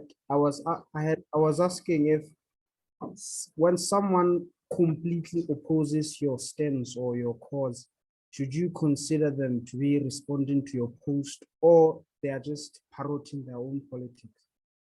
Yeah, it's politics. So Twitter, like I said, it's all about clout. It's called clout chasing. So people on Twitter are chasing clout. And how they chase clout is that if you respond to a tweet or post something as a person, that retweet, the more retweets and favorites it gets, then it's pushed up to the top of that page. Meaning that even people that don't follow that person, when they get onto Twitter, if that person has posted similar interests on their timeline, then it will show up on the feed. So cloud chasing is now when people see that there's this tweet where Miliswa says everything in the SADC region doesn't work and it's because of NGOs. Like. And when people start liking, then they click on that person's page, then they start following that person. So most of the time, people are chasing clout and they want more followers, but they want more followers at the expense of other people, at the expense of other brands, and at the expense of organizations. So if somebody comes outright to you on Twitter and opposes your view completely unprovoked, you have to be very careful before you start responding to them, because for all you know, they are trying to chase clout and they're trying to get more followers, which is why I always say, take it offline, send them a direct message and ask them to take it offline. Because like Bianca said, the Twitter feed changes ever so quickly. And by the next morning, unless it's a big scandal, like we have in South Africa right now with Nandipa and Thabo Bester, people would have forgotten by tomorrow. Does that answer you? Yes, thank you. Cool. Now we are moving on to using Twitter for your nonprofit. I love this picture that says passion led us here, because I think it's such an important aspect of the work that all of you guys do as foundations. You are passionate about your spaces. You are all about purpose. You are all about alignment. And I think it's so important to always know that the work that you do is great and important work, and it is work that is fueled by passion. And when you are clear on your campaigns, clear on your strategy, clear on who you are, passion is going to seep through in your campaigns. People are going to see your heart and soul in everything that you do. So I found a couple of tips that could help your nonprofit on Twitter. And as to Bianca's point, like, let's not be scared of Twitter, but let's go into Twitter with a little bit of caution, knowing that things can blow up very quickly on Twitter, no matter what our intentions are. But with that, it's a great platform and it's a really powerful platform. So I found this video of, number one, using influencers to drive your message on Twitter. And this brand is called Trackstock, and they found these 2 influencers to drive their message. And again, not everything has to be costly. Not everything has to be like done in a studio, and it has to be like an SABC1 TV ad. Some of the things are point and click. Brief the influencer or brief whoever you want to use to actually to take your message forward for you. So I thought that this video was really a great way of that this NGO used to drive their message through. It's a shocking fact that 1 in 3 people will develop cancer at some point in their lives, and every year over 300,000 people are diagnosed with the disease in the UK alone. Cancer affects us all in some way, and we all know someone who's had it, whether it be a parent, a member of our family, a friend, or a neighbour. And that's why we want you to get involved in supporting Trackstock in the amazing work that they do in research and educating young people on how their lifestyle choices can make a difference to help prevent cancer. 4 in 10 cases of cancer could help be prevented by making different lifestyle choices with little changes to the way people live their lives in a healthier way. And that's why we need your donations to help be able to fund the education of young people like us on how you can make different lifestyle choices to help prevent cancer. So please, it's only a little donation, so please get involved. And that is why we've been working with Trek Stock to come up with this amazing prize and something that we've never ever done before. A lucky winner and a friend will win a 5-star weekend in London's Carnaby Street. You will be given some spending money to go shopping in London. You'll be flown into London, and then me and Liam will be taking you out for the evening. It's going to be amazing, so please dig deep, donate, and hopefully we'll see you soon. Can't wait to see you. So as you guys can see, that Hang with Liam and Harry is a hashtag that uses both these influencers' names. They are going to be able to track the way that this campaign worked. And when they're doing a report back, they'll be able to say how many people clicked on the hashtag, what is the click-through rate, and what success did the hashtag obtain. And I think, you know, sometimes we want to shy away from giving things away, but incentivizing people is a great way to actually get more following on social media and also give your campaign legs, because people want to win something. And if it does not align with your organization's values to give things away, then whoever that you partner with to help you with a campaign or a fundraising message, then they can do a giveaway. You know, like this is, I mean, this giveaway is a bit big, which is an all expenses paid trip, but sometimes you can give things away like take a lot vouchers, like spend a day with our CEO, or come and help us when we're doing Mandela Day, and you can, you know, you can come and use your time at the organization and all that stuff. So if there's anything that you can do to incentivize people, to incentivize people and actually make them to a fun and interactive way for people to come into your campaign, you want to utilize those things too on social media. I also found some other tips for Twitter for fundraising. And I think the first one, clarity. Clarity is key. On social media, people want to be clear about what is it that we are working towards? You know, is this a fundraising campaign? And if it's a fundraising campaign, what are we working towards? So be clear on what your campaign is about. And this is more even important as you guys work on your campaigns for Monday, and you've chosen a cause, but how are you going to be able to stand out from all the other groups that are going to be presenting? The thing that is going to help you is clarity. So be clear about your messaging, be clear about your campaign, and choose a real life cause. I think this is really important because there are so many causes that are happening, but there's also things that are happening on the daily that is affecting people. So whether it is clean water, whether it is organizing sanitary towels for girls in rural areas, whether it is representing people that don't have money to represent themselves in GBV cases, whether it is safe abortion pop-up clinics in certain areas, in townships. So your cause needs to invoke an emotion. So people need to look at your cause and connect it. It must connect with your audience and it must invoke emotion. And I mentioned this in my previous trainings, that people need a reason to care. They need a reason to say, and so what? Why are you telling me this? But if it's a real cause that invokes emotion, that helps you connect with your audience, it is really gonna go well in terms of helping you fundraise. And number 3, include time limits. So you can start with, it's a week-long campaign, or it's a week-long fundraising campaign. It's a 3-month fundraising campaign, or it's a 2-day fundraising campaign. And you can use gimmicks like, in 2 days' time, we need to assist Karabo with a case in Johannesburg. It's sitting at so-and-so date. And when people know that something is urgent and they need to be, you know, acting with urgency, then they're able to say, okay, if I don't lend a hand in this thing, it's not going to work out. So you want to create a sense of urgency amongst your donors and amongst any even potential donors, and encourage them to donate. Hashtags. So as you now know today that you can create your own hashtag that has the name of your organization. So use that hashtag that has the name of your organization as the primary hashtag. And then your secondary hashtag can be any trending hashtag that you want to jump onto so that you can be seen by more people. And again, follow the relevant hashtags to your cause and add those hashtags to your tweets.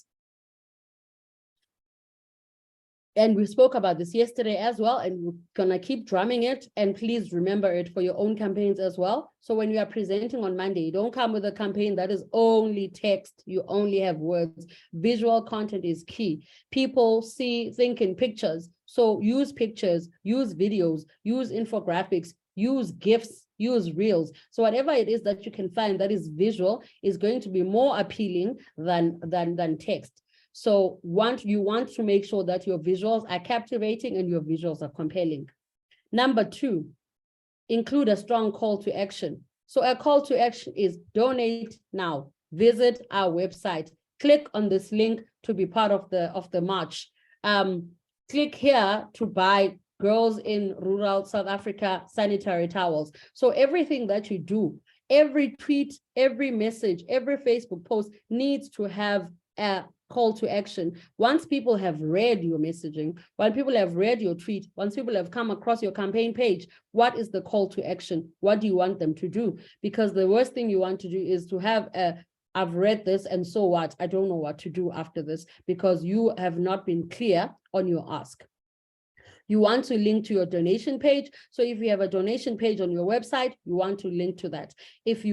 Or what you want to do, if your site allows you, is to create a campaign page, which is a separate page that is all about that certain campaign. So let's say you are using a campaign for menstrual health month and you only want to focus on that. Create a campaign page on your site and just have all the information and link to that, so that if people come onto your website, they are not found wanting, they don't know where to go, they don't know where to donate. So you want to make the journey to donation as simple and as seamless as possible. And people they are not likely to search around from your page because they are busy with other things and they just want to get onto your website, donate, and get out. So if you have a campaign page, you can actually make the user journey very simple, and you can simplify the whole process of people donating. And Bianca also spoke about this, but identify partners and influencers and include them in your online fundraising campaigns. The reach that influencers and partners has is way bigger than the reach that you will have as one organization, because now you are all amplifying and speaking as one voice. So if you have partners, if you've got a pool of influencers that you can tap into, you want to use these people and say, hey, on the 1st of May, we are launching this campaign. We want to go big. We want everyone to know about this campaign. So join us, and at a certain time, we can all share this post. And what I used to do when I used to manage brands in the last couple of years, as an organization ourselves, we had a day set out on Friday at 12 o'clock. All of us are going to be tweeting about this campaign, and we used to call that a fireworks campaign. And you can steal this for your own campaign, but a fireworks campaign is when at a certain time, everybody in the organization for half an hour stops what they're doing, they tweet about that campaign, and they respond to any queries about that campaign, and you create fireworks for a certain number of time. And you can just see the reach that you get, because now people are onto the timeline and they're seeing this hashtag pop up on their feed, and it's popping up from different people with different numbers of followers. It really does the brand well if you don't have money to boost your tweets at that time. And use social proof by showing the number of people who have donated. So if you want, and you're running a campaign and 10 people have donated, you can even craft tweets as you go along. Thank you to Melissa and Bianca for donating to this cause. At this time, 25 people have donated. We need 10 more people to help us. Please click on this link to donate. So you want to actually just keep showing proof points that things are happening and that people are not donating to a campaign that is not active. So some more fundraising ideas and we've already spoken about this, about donation campaigns. So donation campaigns are where, again, you create a hashtag for that campaign and you encourage your followers to donate using a specific link. And the content you post doesn't even have to be hectic, you know, like an example of a tweet that you can post, say, join us in supporting our cause, use this hashtag Grant for Good and donate to our organization here. But obviously you can always tweak these to fit in your tone, in your voice, and in a way that you would speak as the brand.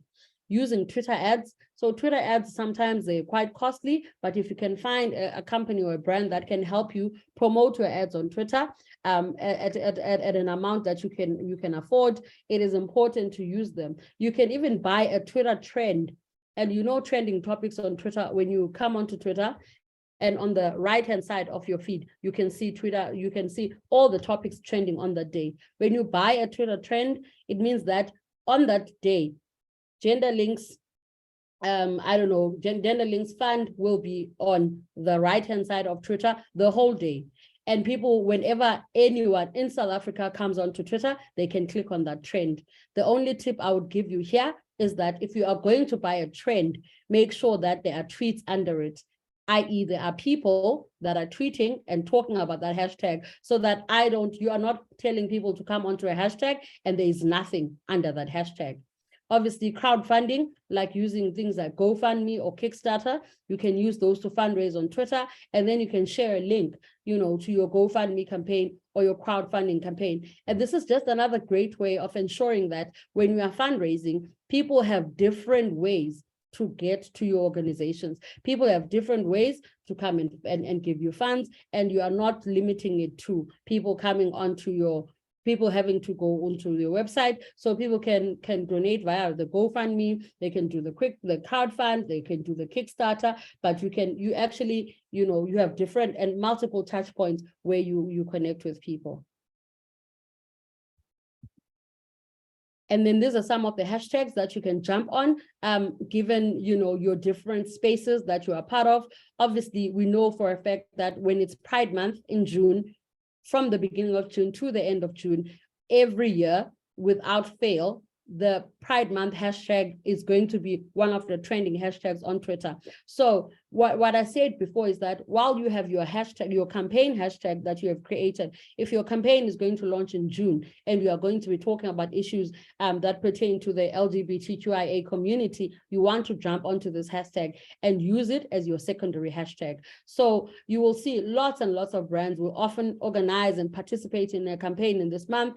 If you are having a campaign in the month of June and you are in the LGBTQI space, you want to use Pride Month because you know it will be popular and there's going to be people that will be tweeting about it throughout the month of June. If you are in menstrual health, obviously period poverty, that's often used to raise awareness about the lack of access to menstrual products, will also be trending on Twitter at any given time. So you want to actually tag your content. You want to use your content and tag this hashtag and make sure that your primary hashtag is your organization's one, and the secondary hashtag that you're using could be the period poverty hashtag if you are into menstrual health.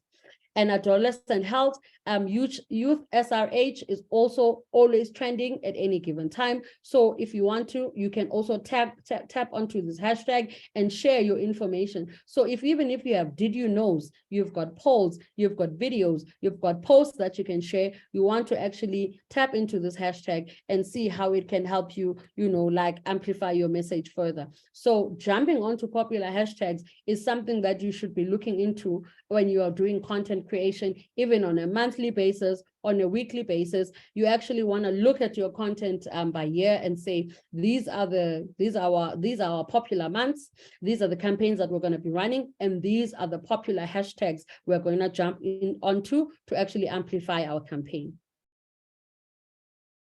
And if you are into teenage pregnancy, and this hashtag, I've seen it trending across Twitter, across Facebook, and across TikTok. It is a hashtag that people use to share information about resources that, you know, how to prevent teenage pregnancy or how to support young parents. So you can actually jump onto this hashtag as well if this is your space, because you know that it is going to be trending and there's going to be things under it.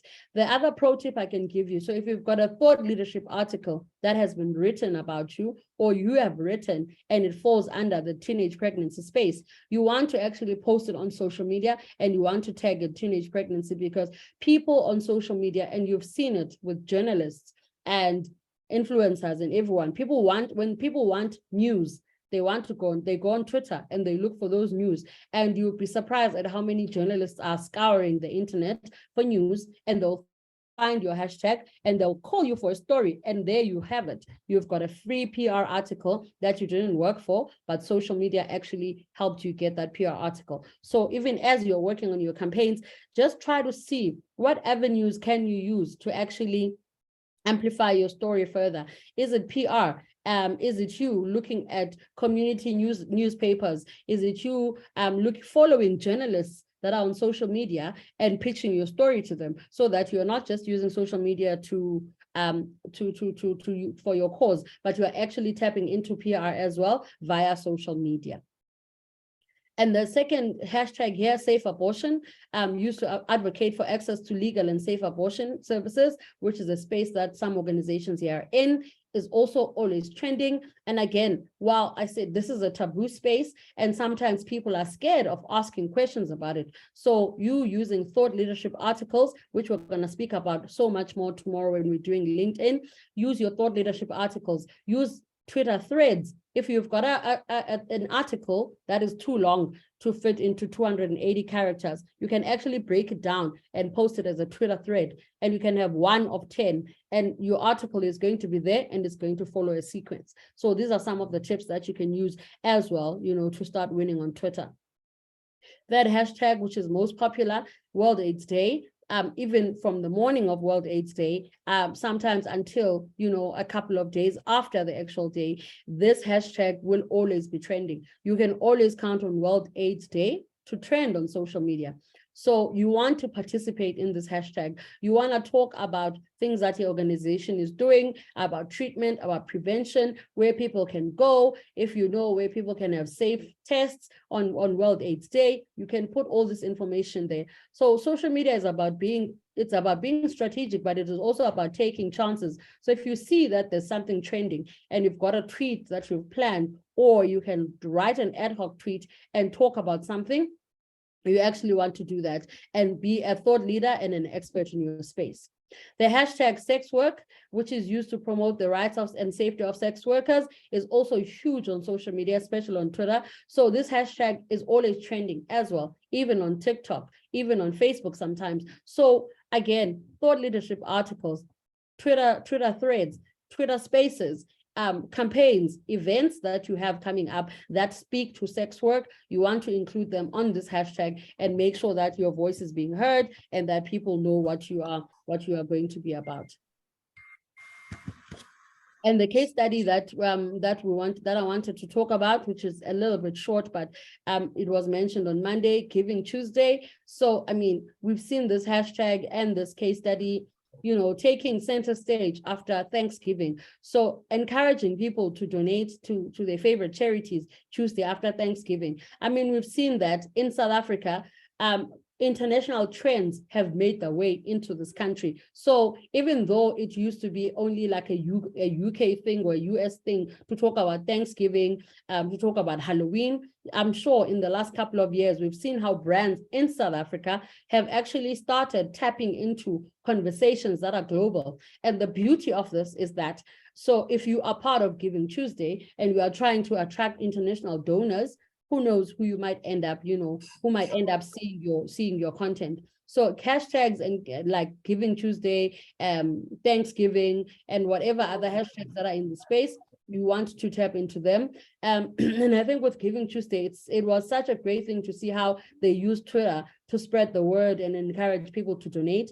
So they actually know that Twitter is normally a very negative platform, a platform where there's so much negativity, but to spread love and to spread positivity, they decided to go into Twitter and talk about Giving Tuesday and actually make people know that doing good is good business, and find ways to actually say that doing good should not only be a Tuesday thing. So now they're starting a thing where doing good can actually be all about every other day can be a Giving Tuesday. So look at things that that are global, like hashtags that are global, and try to bring them home and see how can I use this in an African context? Other things that I can tap into, maybe the African sayings, you know, whether it's Ubuntu, whether it's giving, anything that Africans or people in the SADC region can engage with. Try and see if you can't use those things as part of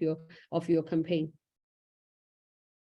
And for Twitter analytics, the tools that I found for Twitter analytics would be the same across the board, because I think these are the top 3 and the best analytics tools that you can use outside of the inbuilt analytics tools that are, you know, in each platform. Like when we went through Facebook has its own inbuilt platform that you can use for analytics. Twitter itself has got Twitter analytics that you can use for checking your analytics. So Hootsuite, I'm going to give you a demo of tomorrow. Is also great because it also plugs into Twitter. So it helps you manage your Twitter account in real time. So while you are on Hootsuite, you can see which people are retweeting your stuff, which people are retweeting other things. You can set up listening tabs. And in a listen tab, you can put the hashtag of your organization or the name of your organization and say, every time someone tweets about Kwanele organization, I want to be informed. So you can set prompts onto Hootsuite and be informed every time people tweet about your organization, and you can respond to that. The other thing that you can do on Hootsuite, which I think is pretty nifty, is that if there's a certain brand running a campaign, let's say everyone is tweeting about Giving Tuesday, how can I infuse myself into that brand? How can I respond to those tweets in real time? What things can I do to ensure that people actually see me and my brand is visible? So I love that Hootsuite in its free version. There are a couple of things that you can be able to get, a couple of insights that can help you, you know, improve your brand, improve your campaign, and that you can manage your accounts in real time. And that the listening tool of Hootsuite, which is just scouring throughout Twitter to see who is tweeting about my brand or who is tweeting this hashtag and how can I jump onto it.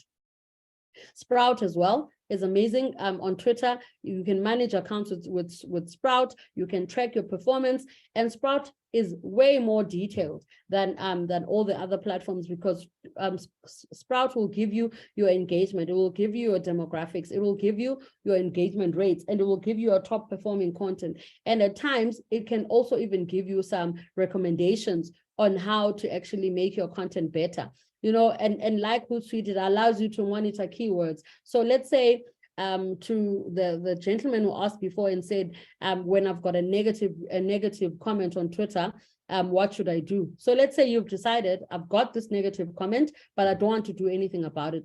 I want to see if it's going to gain traction and if I need to respond to it. So you can put that keyword onto your Sprout social, and just monitor it and see how many people are responding to something, what are they saying, and is it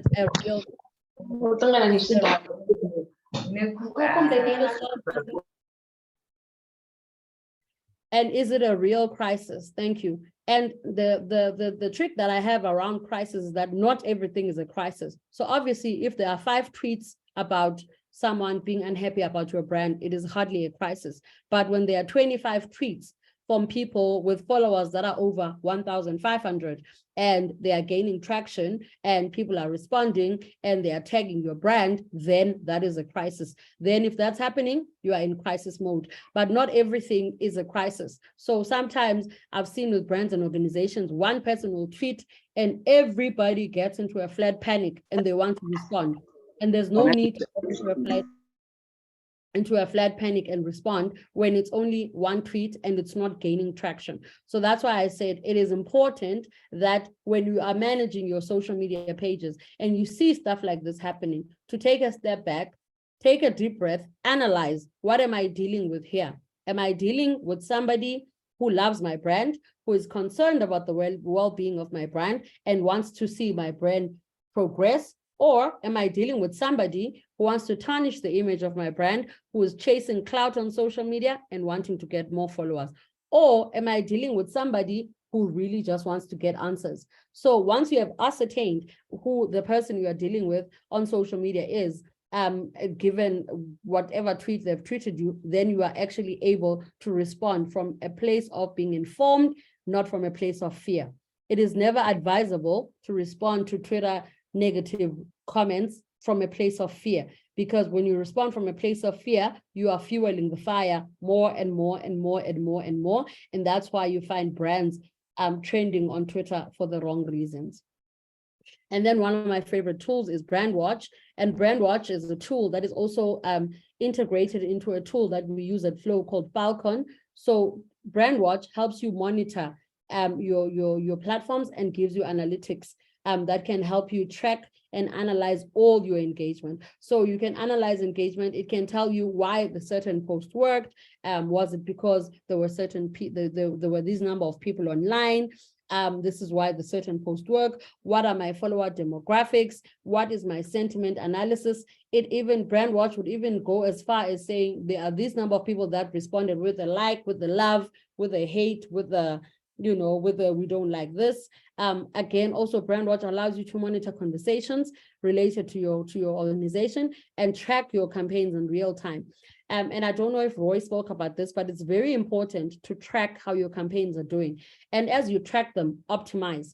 And I think this is the beauty of social media, is that social media allows us to change things. Because back in the day, if you had put an ad in the newspaper and no one was liking your ad, there was no way for you to track and optimize that ad until the next newspaper, not newsletter, until the next newspaper came. And then maybe you didn't have people engaging with you, then you're like, oh, that ad did not work.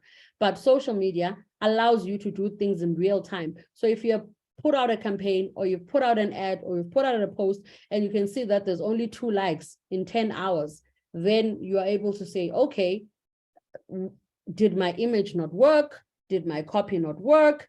How could I make this better? And once you have found how to optimize things, then you can optimize for the next set of things that you post. Then you're like, okay, right now I'm going to optimize this post for Twitter. I'll optimize it for LinkedIn. I'll optimize it for Facebook, and I'll get different results.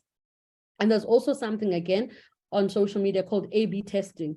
And when you use A/B testing, you use the same copy that you have written as the caption, and then you use a different image. So either for one, you use an image, for other one, you can use a video. And once you can swap things around and see, okay, these people or this number of people actually like to see more video, and these ones like to see more imagery. So A/B testing allows us to see what is our community into, and do they like to see videos, and would they like to see images, and how well they perform, and at what time frame they perform. So I encourage you, even as you're working on your campaigns, if you can pick up some posts or some platforms where you'll say, here, we want to test the knowledge of our followers. We want to A/B test. We'll use a photo here. We'll use a video here. We'll use an audio clip here. We'll use text here, and we'll see, how well people engage with that certain piece of copy. So A/B testing is really good.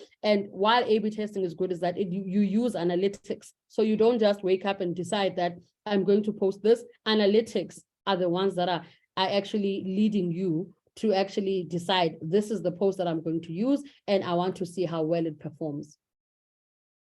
I've said a lot. And now we have 3 exercises. The first one being following the VCSA fund on Twitter. Namti, is the hashtag, is the page is live, right? The Twitter page is live and people can find it. Yes, it is. I'll put the hashtag now. Yeah, Their handle, I mean. Yeah, if you can put the handle on the chat box for people to follow the VCSA fund on Twitter. I'm also going to look for it and follow it right now. Okay, sure.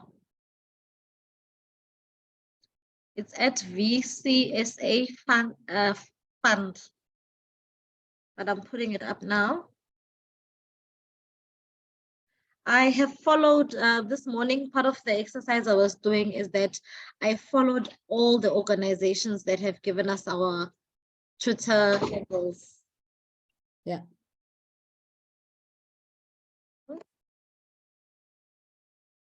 I don't know if I'm not typing the right things, but I'm not finding it. Okay, maybe let me just go to The You actual, can maybe go onto Twitter and project your handle onto the page, because I'm not finding it on Twitter. okay, hang on a second.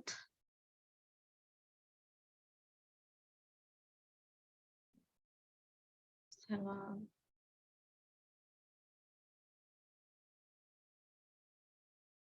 This is odd.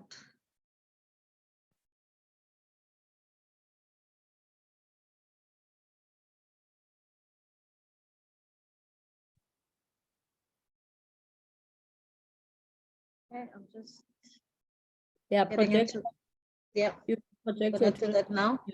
Mm. It was definitely there earlier because I actually searched it on my desktop on Twitter and I found Yeah. it. Is it? So, Yeah. okay, my Go to screen is profile. loading. Just go to profile. Where's that, Millie? There where you're hovering. So here, Yes, click there. yeah. Yeah. Just, or maybe go to profile under Twitter Blue. You click on profile so that it shows you the profile and not the news feed. Okay, profile. Yeah. There Okay. you go. Yeah, we can't have 0 followers. I wonder what's going on.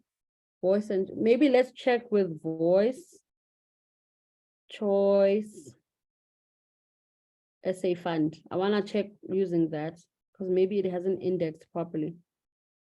No ways.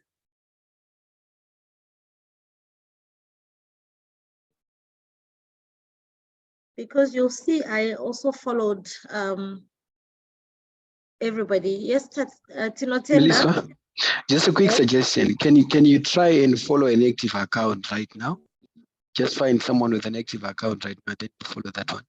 And we'll see, because it's not appearing even from my end. I can find it. Oh, me or Nomchi? Nomchi, please. Millie, what is your what is Flo's Twitter handle? Okay, no, follow me. M-I. M-I. L-I. L-I. R-A. R-A. Z-I. There, Milisutando. It's that first one that's coming up.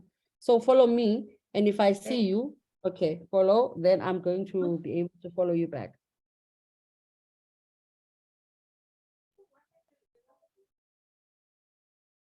It's showing that I'm following 62 people. These are all the accounts I'm following.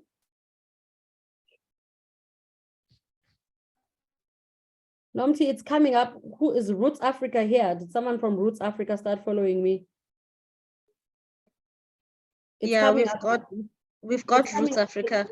It's coming up as Roots Africa. Your profile is coming up as Roots Africa. I don't understand, really. So let's see. Perhaps it has not indexed properly. Unless this was an existing account or something, the same email address. Yeah. No, it's my email address. I just opened the account this morning. Okay. I'm going to go onto my Twitter and look at my notifications. But in the meantime, I think if we can follow each other, the people that are posting their Twitter handles on there, and I don't know if there's been any tweets about this presentation. This is what I'm getting. I want to just share my screen. Okay, yeah.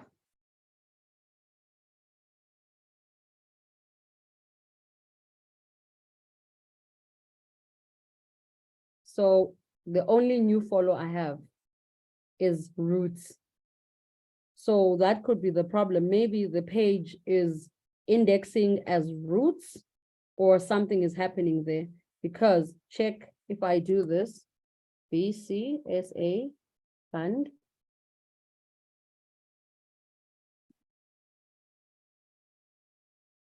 Now it's coming up. Okay, it had an index. Hey, I'm sure you are about to. I was about to have a heart attack. Yeah, okay, guys, this is the Twitter page to follow. Yeah, it had not indexed properly. That's why. So if we can all follow the BCSA fund Twitter page, that would be great. And Nomti will see the Twitter handles, the Twitter accounts as they come through. And Nomti, you'll follow them back, right? I actually did this morning. Yeah. Nomti, after all our amazing training, please come up with a Twitter cover page. You need a banner image here, and you need a little bio that says what the VCSA fund is about. Yes. After the presentation, Bianca and I can just help you come up with a very And also cool- add a hashtag to the bio. Yeah, we can write it in our sleep. So okay. Yeah, we can write it in our sleep, and we'll help you write a cool Twitter bio, and you can find a nice image to use, and we can share that. Tino Tenda, Okay. maybe try going to this handle here and see if it's gonna work.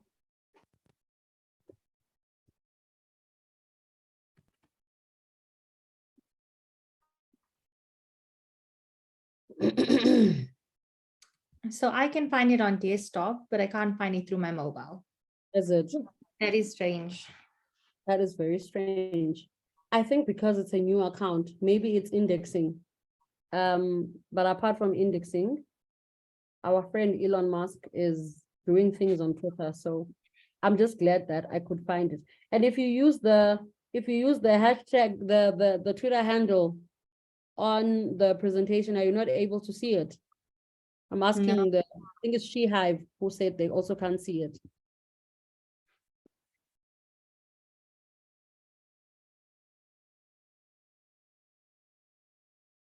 So perhaps let's try logging in via mobile, like via desktop, if it's possible.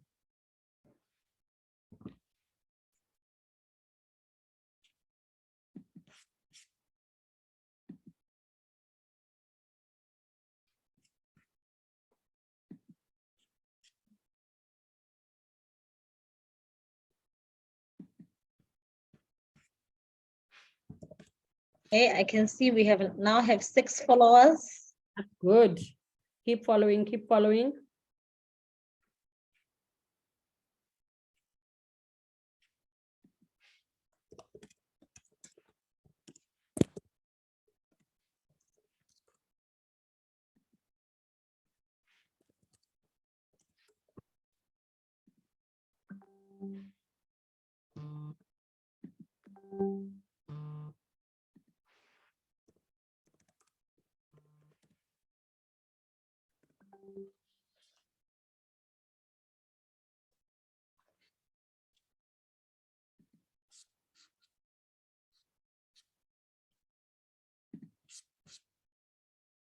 Namchi will give people like what, 10 more minutes of following and tweeting, and then we'll go into our breakout rooms for the exercise. Do you Which have them? exercise, Millie?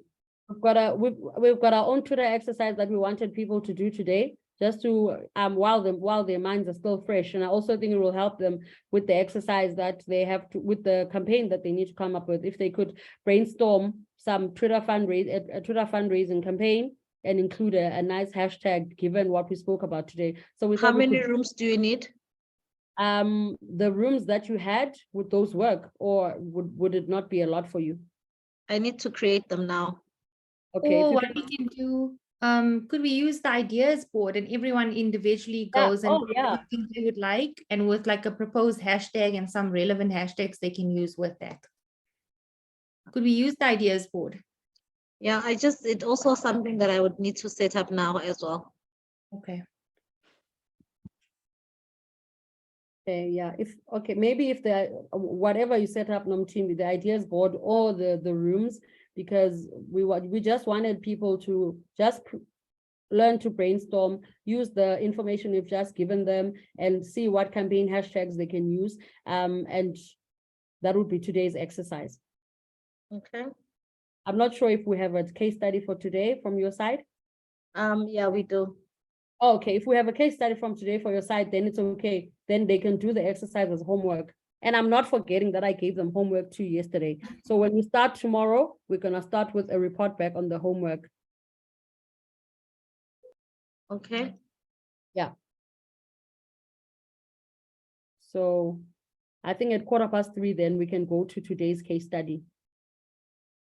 Because We need to have people following your page and tweeting. Okay, we have 17 followers now. Yay! That's amazing. That's so good.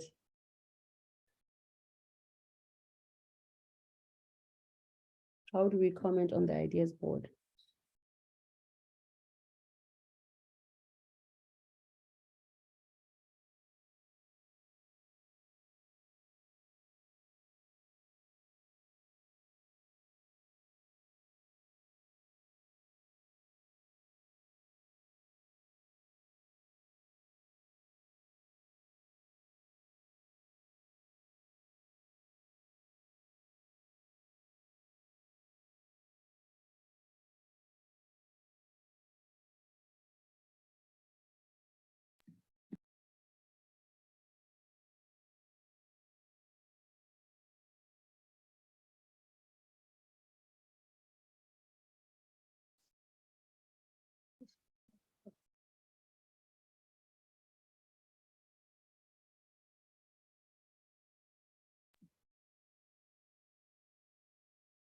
Okay, so we've got 2 more minutes just to follow and maybe even do a tweet if you can. And then we'll move over to the case study.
Vusi, why did you get kicked out of? Vusi Mtembu said, Melissa, please share the link again, got kicked out. Please tell me which link you want me to share. The VCSA one. Oh, okay. Here you go. There you go. Thank you. Pleasure. Namti, you can, I'm handing over to you for today's case study. I think you've got the followers happening. Yes, we do indeed. Thank you. Happiness.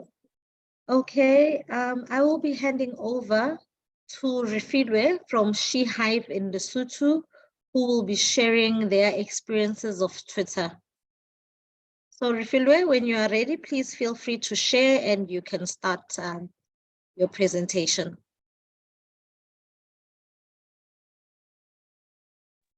Okay, thank you very much, everyone. Just a minute.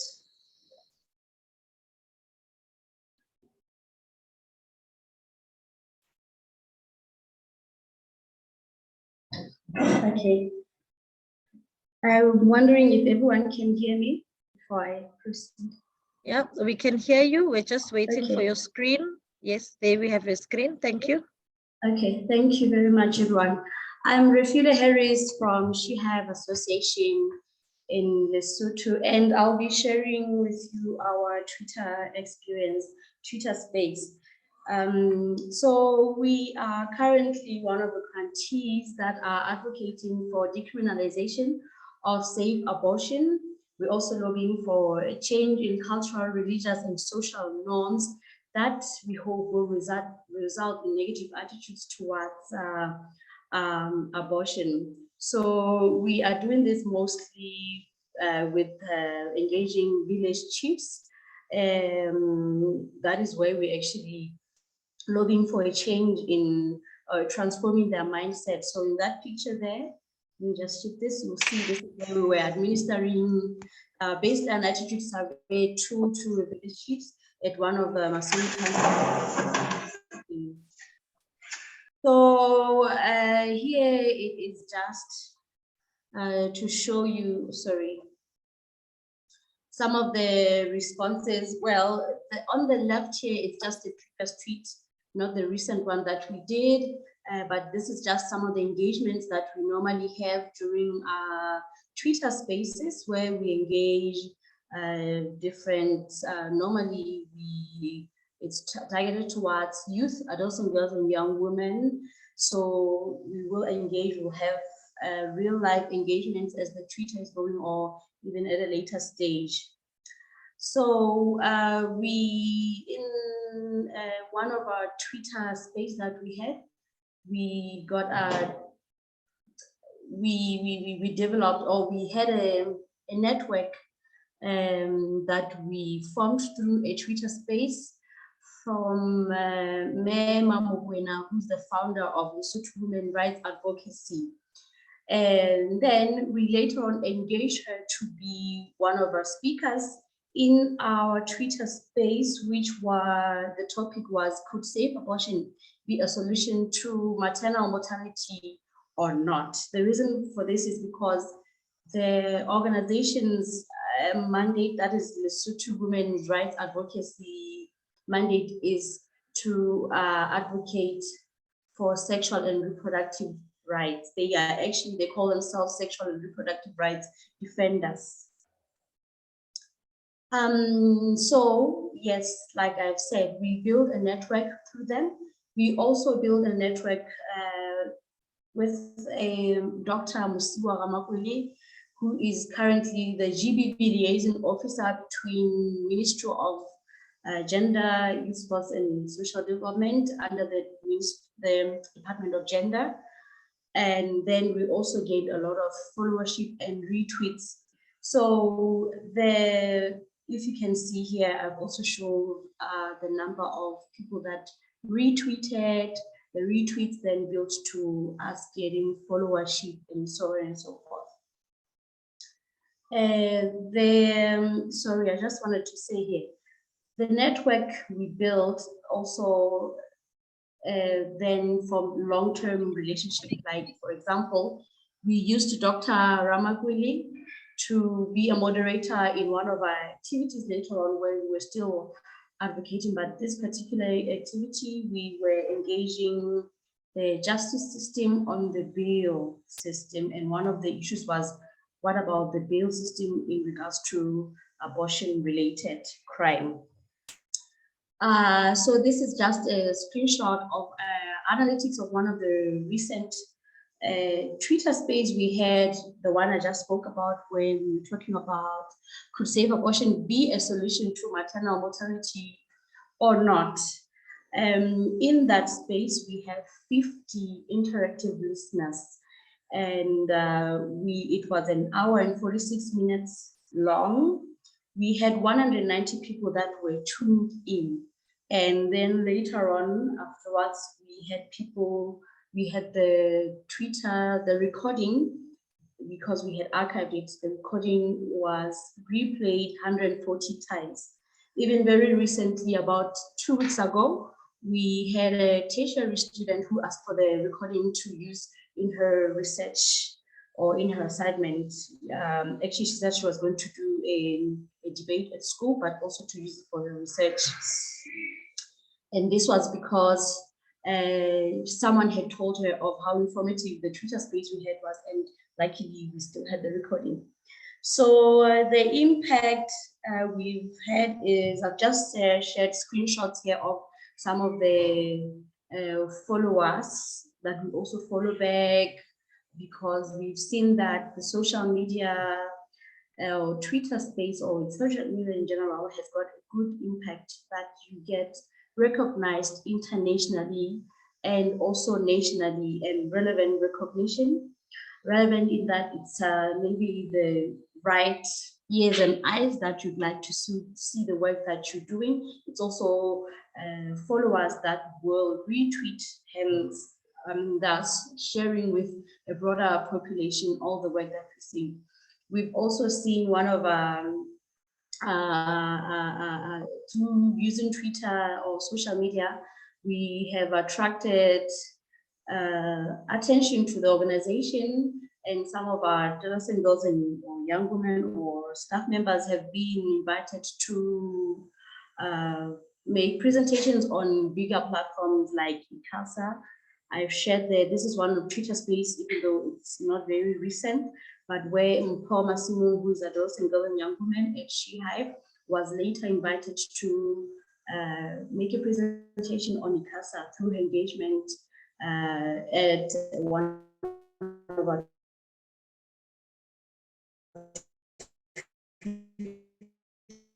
spaces. Me, or most of the time,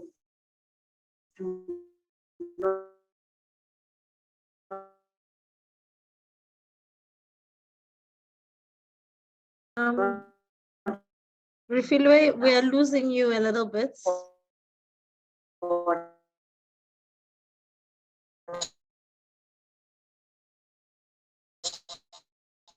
Data. Refilwe? Or do not, yeah, data or internet access.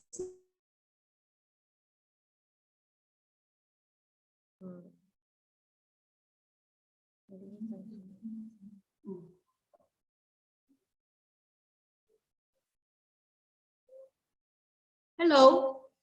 Yeah, Refilwe, we lost you for a bit. Okay. Maybe. Am I back now? Yeah, maybe you can just repeat your previous slide and this one. Okay, so here on the impact of using social media, I was just showing that we have been followed by relevant followers, also internationally and nationally, but also through social media engagements. One of our, or some of our adults and girls and young women have been invited to bigger platforms like ICASA and also the National Youth Symposium, where they were going to pursue She Hive's mandate. The challenge is that the target audience, which most of the time are youth, do not always afford to attend Twitter spaces due to cannot afford data, internet accessibility. Some participants, if the moderator is not very, how do I put it? Maybe some participants may take the topic out of context if they find a moderator that is maybe too lenient, if I should say. Also, some content or context of the space of the topic may be misinterpreted or miscommunicated. Like, for example, we have recently been perceived to advocate for youth irresponsible sexual behavior when we're advocating for decriminalization of safe abortion. And the lessons learned, we have learned that using social media, we get a better attendance of activities because of the flexibility that is sometimes, in fact, most of the time, we make our Twitter spaces in the evenings when most people are not at work. Also, if you want to reach students, they're also at home, or it's that time where most people are normally available to attend. So the flexibility of the social media engagements is really helpful to reaching a bigger crowd, or yes, people. Also, what we do now is in all our engagements or activities, we have a lot more of civic tech activities and campaigns. We also use social media to share or live stream or have live conversations of physical activities, like we live tweet while an activity is ongoing, someone is live tweeting conversations that are ongoing, but also, yeah, so that is what we are using and taking forward. Also, like you've shared, even though it's not here, hashtag really important to have. We have also learned that the Twitter space recordings are very, very useful, can be used for reference And at a later stage, with archive, like for example, I've just said one tertiary student someone who was part of the Twitter space told her about the content of the Twitter space, asked for that recording to use for her research or an assignment. Like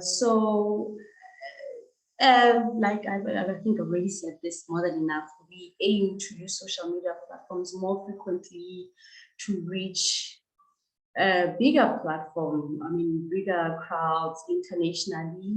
We realize that we get recognized if we post relevant or informative content, also using relevant hashtags is very important. Thank you very much. That will be all.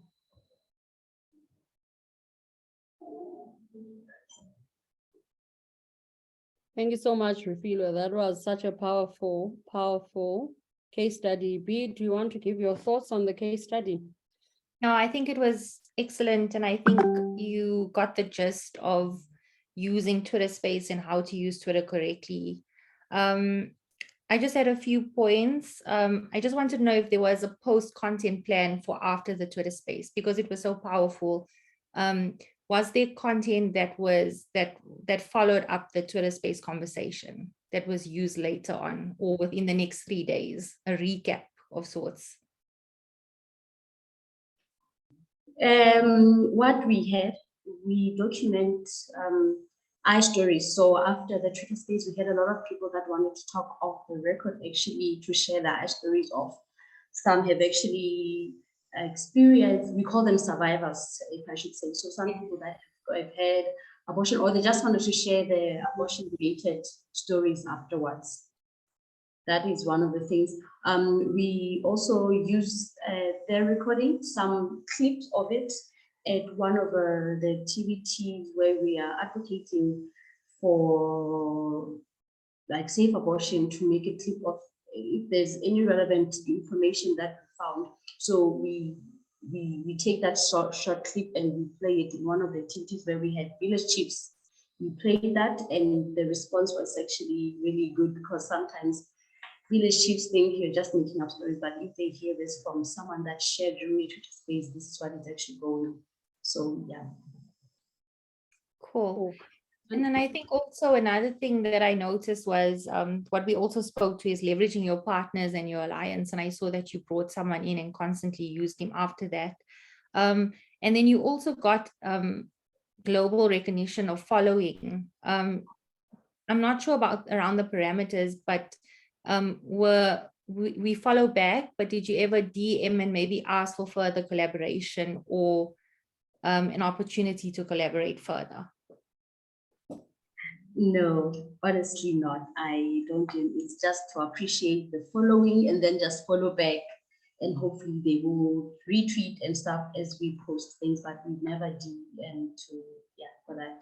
But I think it's something that I also take as I think from this. Thank you very much. Whenever you get people like that following, organizations like that following you, you want to send a personalized DM just to like thank them and say, you know, if we're open, if we're ever doing stuff in Lesotho, this is who we are, and we are open to, you know, collaborating with you, because it's such an organization of great stature. So don't shy away from like putting yourself out there and seeing just how good it can get. Yeah. Okay, thank you very much. I thought that would be very too forward, but thank you. I'll be doing it going forward. Yeah, no, you can be too forward, it's fine. But and also use the tip of create your comments, your tweets or whatever on a document on the side, so that you don't have to think about it when you do it. You have a FAQ doc, you know, if I'm being followed by the EU, this is what I'll say. I'll just tweak it for these people. If I'm seeing like Trevor Noah tweeting me, this is what I'll say, so that you are not stressed out. Because I think sometimes what happens is that you get stressed out in the moment and then you don't know what to do or what to say, and then you just stop. But if you pre-plan the things that you would like to say, have them set out and checked by a proofreader, and then when the time comes, you just hit send. Yeah, and then I think just leveraging the information and the highlights from the Twitter Space conversation and even creating a Twitter thread that you post afterwards, because you spoke about audience not being able to afford data to join the Twitter space, but you still want to keep them informed and you still want to make them feel like they somehow knew what was happening or being part of that conversation. So you can use Twitter threads and share that information, even if it's like 5 or 6 great talking points that was discussed, you can add that as well. Thank you very much. Thank you.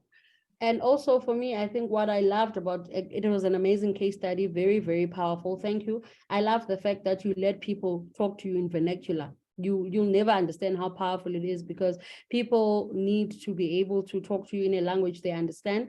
And the fact that you allow them to tweet in Sesotho is great. And it's great for brand love and brand loyalty, and to show you that you are a brand with a heart and you understand who your community is. And sometimes even when people tweet you in any other language other than English, respond to them. Even if they speak French or they speak Swahili, respond to them in that language, so that you can show that I, as an organization, care about you and I want to, to be part of the conversation. I love that you retweeted people, because when you retweet something and during a live event, you always get more followers. And I'm sure you saw how many followers that you were getting as the event that was happening. And to Bianca's point, perhaps next time for people that can attend, live tweet the event and create a thread and pin the thread onto your profile page, so that when they come onto your page, that you can say, today we ran a Twitter space where we were discussing gender equality and issues of advocacy. In case you missed it, here it is. And you pin it to the top of your page. So you want to do that. Being followed by EU in Lesotho is amazing. So if you see that there's a great person following you, there's an influencer following you, find points of alignment and find places where you can collaborate with those people and work with them. So I think overall you're on the right track, and it's great that you can showcase impact, because it's not just about the Twitter space, it's the so what. What then after the Twitter space? What do you want people to do? And lastly, to Bianca's point, have content that you post after the Twitter space. So don't let things start, don't have a build up event and then nothing. Have content post the Twitter space. So in case you missed it, this is what we talk about. Key issues that came out of the Twitter space, 5 top things that came out of the Twitter space. You can watch it here. You can do this. So milk the content to the T, like milk it until you have nothing left. Cool. We've come to the end of the road, but tomorrow we are going to be discussing Instagram, and I wanted to find out if there's any volunteer here that would like to do a case study on Instagram. I know it's short notice, but we would love to hear from any organization here that wants to showcase an Instagram case study tomorrow. And if there's one organization, please let me know, or let Nomthandazo know, or you can just put your hand up and then we will actually note you for tomorrow. Pretty please. Any of you guys on Instagram and would like to show us, even if it's like how you started your brand on Instagram and how it's going, even if it's not an event. Yes. Anybody? Yeah, it's not hectic, guys. We won't bite. Okay, come on. If you don't say it here, maybe just message Nomti and tell her that you'd like to do Instagram. But from our side, thank you so much for joining us. I am wishing you all the best in your campaigns as you create your campaigns. And we have done storytelling, we have done campaign, how to come up with a campaign. We have done Facebook and TikTok, and we have done Twitter. And we have all these all the presentations that we are presenting, they're on the help desk, and you can download them and you can use them as you work on your campaigns. So we will see you tomorrow, same time, same place, same vibe at 1 o'clock, where we'll be discussing. Bianca will be leading Instagram. Thank you guys, and cheers. Thank you. Thanks, bye. Bye. Well done, guys. Thank you, bye. bye. Thank you, bye.